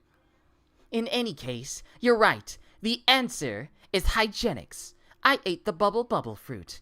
I am a soap person who can create bubbles anywhere on my body. As she just, goes across her body and then soap suds just appear in her wake. Wow, so sexy. I wish I had a secretary like that. Cripes, I'm talking like a dirty old man. But is it any good for fighting? It doesn't look too strong. You don't understand. I have total control over the bubbles produced by my body. Bubble Master! Ah, the bubbles in the tub! Soap Sheep. As it cuts to Khalifa, who's making herself look like a sheep, and then having her arms jut out the side of the bubbles to look like sheep horns. My thing is, it didn't fully dawn on me that she was literally raising her arms up and curving around her to make herself look like that. So, some of these CP9 individuals are kind of silly when you think about it. Soap Sheep. Are you stupid? Appearances can be deceiving. Sheep cloud relaxing bubbles. As bubbles start to shoot towards Nami. Think earlier. Think earlier when you lost your strength at the entrance of the bathroom. Why do you think that was?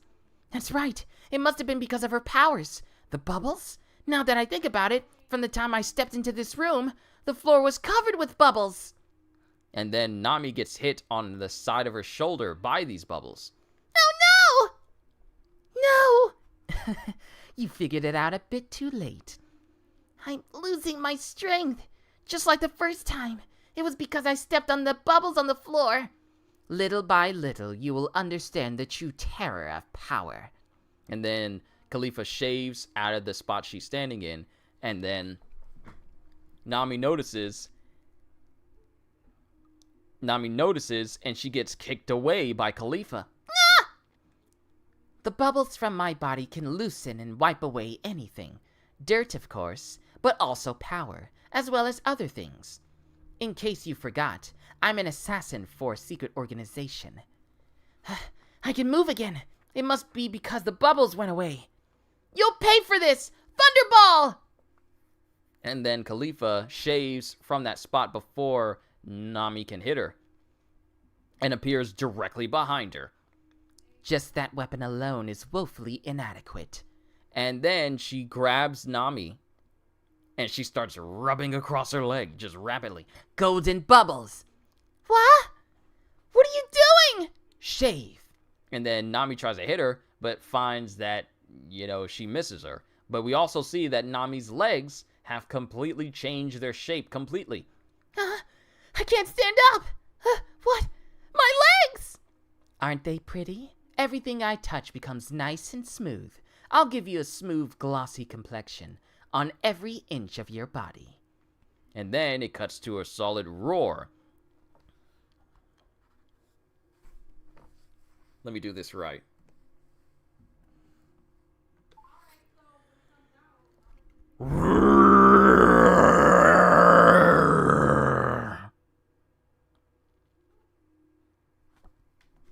I hope that worked.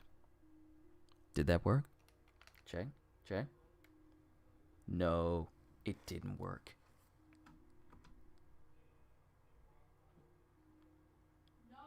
Hold on.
Okay.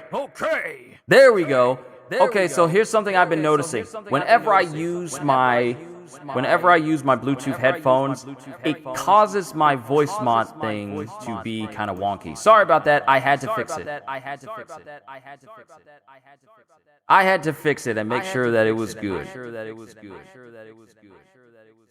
But now we can go back to where we left off.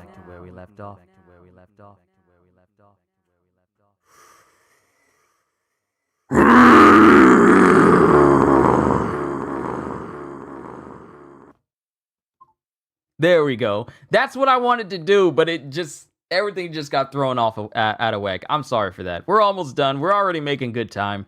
But there's a roar as we see Chopper in this, like, monster form. Why, you? Moonwalk! No! Die! As he's bouncing up closer and closer to Chopper. And Chopper sniffs. Song of Spring Feeling! And Chopper spins around, which surprises Kumadori, and he nonchalantly swats away Kumadori instantly, breaking Kumadori's staff completely. And then we just hear Chopper just roaring.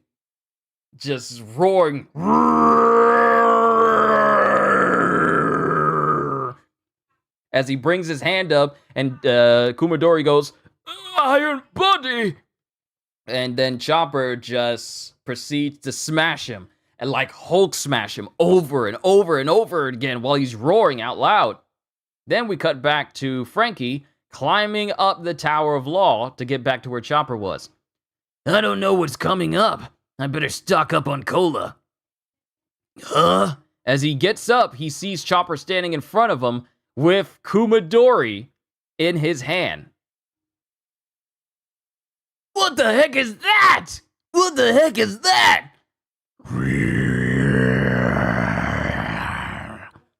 And we see Kumadori, who's already unconscious. The CP9 guy who was in the fridge. Huh? This monster beat him down?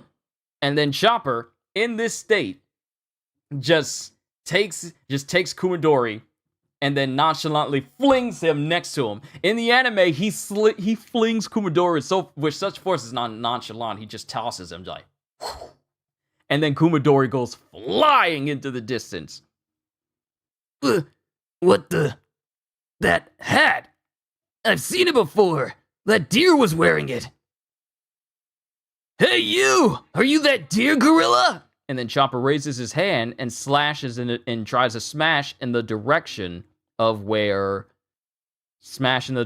Frankie is. Ah! Main Island, the square in front of the courthouse. There's no mistake. It's Mr. Kumadori of CP9. Did you say he came flying from the Tower of Law? That's ridiculous! Who could do such a thing? Then it cuts to Chopper, who's going full King Kong and forcibly climbing up the building, like literally driving his fingers into the wall as he climbs towards the top. Tower of Law, passage to the gates of justice, underground passage beneath the sea. Hey, hurry up! Why'd you stop, Nico Robin? Hey, listen to me, you criminal just by being alive! Keep moving! Lucci, bring her over here! Drag her by the hair! And it cuts to Robin going, I heard a voice just now. Orders are orders. Keep walking, Nico Robin. As Lucci grabs hold of Robin. Fool! Those weak pirates! Are you seriously hoping they'll rescue you? That earlier explosion was just my imagination! There's no way they'll make it here! Just stay in your dream world. Soon we'll be at the gates of justice. Right before the gate is the bridge of hesitation. When we cross the bridge halfway and open the gate, the other half will rise from beneath the sea, and finally we'll pass through the gates of justice. Once the gate is closed again, it will be over. You'll lose all hope forever! You'll finally pay for all the crimes you've committed in your despicable life. Isn't that right, Nico Robin? And then it cuts to someone running at full tilt through the hallway. Now Now let's get going. And then someone is screaming, Robin! And to Spandam's utter shock, he hears that voice too. What was that voice just now? Hey, answer me! What was that voice? And Robin's looking back and she's smiling. Director, please take Nico Robin and go on ahead. And then it cuts to Luffy, who goes it cuts to Luffy, who sees the door. Huh? Doors? These don't look like they're made of iron. And he just drop kicks the door and goes skidding into this room. It got bigger. Where is this? Welcome. Ah, the pigeon guy. And that's the end. Ooh, this is where the fighting really starts to begin. This is where the fighting really starts to begin. But we got an SBS before we move on to the last chapter of this volume. Question. Okay, here's a question. In volume 41, page 170, panel 5, Olvia and the others are throwing out books, and one of the books is called Bragmen. Isn't that the book that Nami was looking for on volume 13, page 142? Isn't it? Isn't it? All right, I asked 3 times. If I'm wrong, I'll ding-dong ditch 100 houses as punishment. That's a punishment for everyone getting on the receiving end of that. Sign, Soge Queen. Answer. Oh, I'm surprised. Thank you for reading so deeply into the story. That's amazing. You're right. It's that book which has information about Little Garden, the island of giants. Bragmen, as in liars, men who brag, is the title of this world-famous book, a book about adventures on the Grand Line. It records what the seafarers saw, all the unbelievable islands, mysterious people, and occurrences of the sea, and things which most people around the world don't believe for an instant. They just laugh at them. When one thinks that this book was among those which the scholars in Ohata sacrificed their lives to protect, a warm feeling wells up inside me. And are these Bragmen really liars? Please answer this question yourselves by reading about the adventures of Luffy and his gang. All right then, see you in next volume's Question Corner. Question. Oda-sensei, hello, I have a question. Oh no, the Question Corner is over! And we won't see one until the next one. Well, here we go. Chapter 409, The Terrifying Broadcast. Ms. Golden Week's Plan, a Baroque Reunion Volume 39. A deserted house found in a certain wasteland. And it's just like a rundown saloon-looking place where everyone, save for Crocodile and Mr. One, have come across after they escaped. But we're in this desert-looking area. Annie's Lobby, the Tower of Law. 4th floor, Wolf Room, Zoro, Sniper King versus Kaku, and Jabra, who have the number 5 and number 1 key, respectively. Me and your little brother are heading to Walmart's. Check you later. Close. Till next time, Ozzy. I'm almost done, but till next time. Kaku and Zoro, Sniper King, and Sniper King versus Kaku and Jabra, who have keys number 5 and 1, respectively. 1st floor receiving area, Sanji, who's still kind of floppy after his encounter with Khalifa. Tower wall, Chopper, who's currently climbing up the tower. 5th floor, Khalifa's room, with Nami and Khalifa, and Nami has the key number 3, and Khalifa has key number 2. Outside the tower, Frankie, key number 4, after Frankie got smashed by Chopper. He's alright, but, he's far better than Fukudo is. And then it just cuts to Fukudo and Kumadori, who are just completely down altogether. And then we cut to the Gates of Justice outside the gate. The Bridge of Hesitation. Interior of Pivot. Luffy versus Rob Lucci. And it cuts to Spandam. Who's running up the stairs. Hurry up! Darn it! How could a pirate come all the way here? Hey! Answer me! Everyone! CP9! What are you fools doing? A pirate's coming after me! Are you listening? Hey! Say something! And then Robin notices, wait, that's Snail! Huh? As it turns out that the button that Spandam was hitting over and over was not the button of a regular transponder snail. It was the golden transponder snail.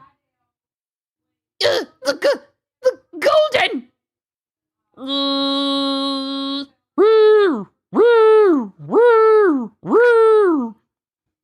This idiot Spandam hit the button for the golden transponder snail, which we know is used for buster calls.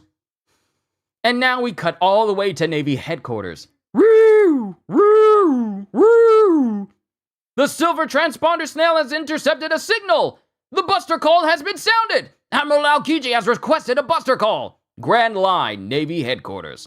What's the target? Annie's lobby. Alert the 5 vice admirals in the target area. Considering the distance, I think it's faster if we head out from headquarters. What's the time? We can get there in 30 minutes, sir. Prepare 10 warships immediately. Convene the 5 vice admirals at once. Yes, sir. Hey, are you there? Yes, Director, as Khalifa chimes in. About time! This one's the right transponder snail! What have I done? I can't believe I accidentally used the great golden transponder snail! And then it just cuts to the horror on Robin's face because she remembers the last time a buster call happened. Of all things, I triggered the buster call! And this gets broadcasted. This gets broadcasted across all of Annie's lobby. Buster call? No way! What is this? A warning? Are you out of your mind? Are you out of your mind? Cancel it immediately! Are you out of your mind? Cancel it immediately! That's Robin's voice. Or something terrible will happen. Robin! What? Cancel it? Who are you to boss me around? What are we listening to? Stay right where you are, as if we can go anywhere. And then it cuts to everyone captured. All the members of the Frankie family, Paulie and the members of Galley Law, and Oimo and Kashi. They've all been captured. A buster call, eh? What's wrong with that? It's the director's voice. Yes, a buster call will be fine. I am the director of CP Cipher Poll number 9, after all. I triggered the buster call in order to turn you over safely to the government. Nothing wrong with that. No matter what else happens, in the end, all the pirates will die. You fool! I told you, it won't be just pirates. Once a buster call is invoked, the Navy show no mercy to anyone. It's the director, but who's the woman talking? Everything in Annie's lobby will be burned beyond recognition. The buildings, the people, the island itself. It's a nightmare. A concentrated artillery assault which won't leave 2 stones standing on top of one another. That is the buster call. You don't know what happened on Ohara 20 years ago. That's why. Is that all? You can't make an omelet without breaking a few eggs. Now that the idiot Cuddy Flam has burned the blueprints for the Pluton, you're the only link to the ancient weapon. The military power of a generation is riding on this. I don't care how many soldiers it takes to stop these fools who are trying to save you. It doesn't matter how many thousands of people die. It's a small sacrifice for the future. Besides, my promotion is riding on this. Huh? What the heck is he saying? Sacrifice us? You gotta be kidding! Don't you care at all about human life? Don't forget, CP9 is a secret government organization. If 100 must die in order to save 1,000, we will kill 100 on the spot without hesitation. True justice doesn't involve sentiment. Your pirate friends may have broken into the Tower of Law, but they can't stop this. As for some brainless soldiers, they're better off dead, those idiots.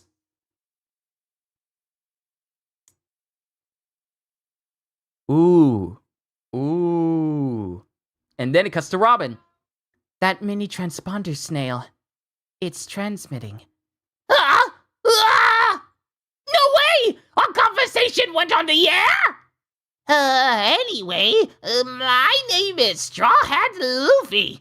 Liar! Goes the soldiers on the outside. Everyone, evacuate the island! Heavenly's lobby is under the buster call. If you stay on the island, you die! Shut up! As Spandam slaps Robin in the face.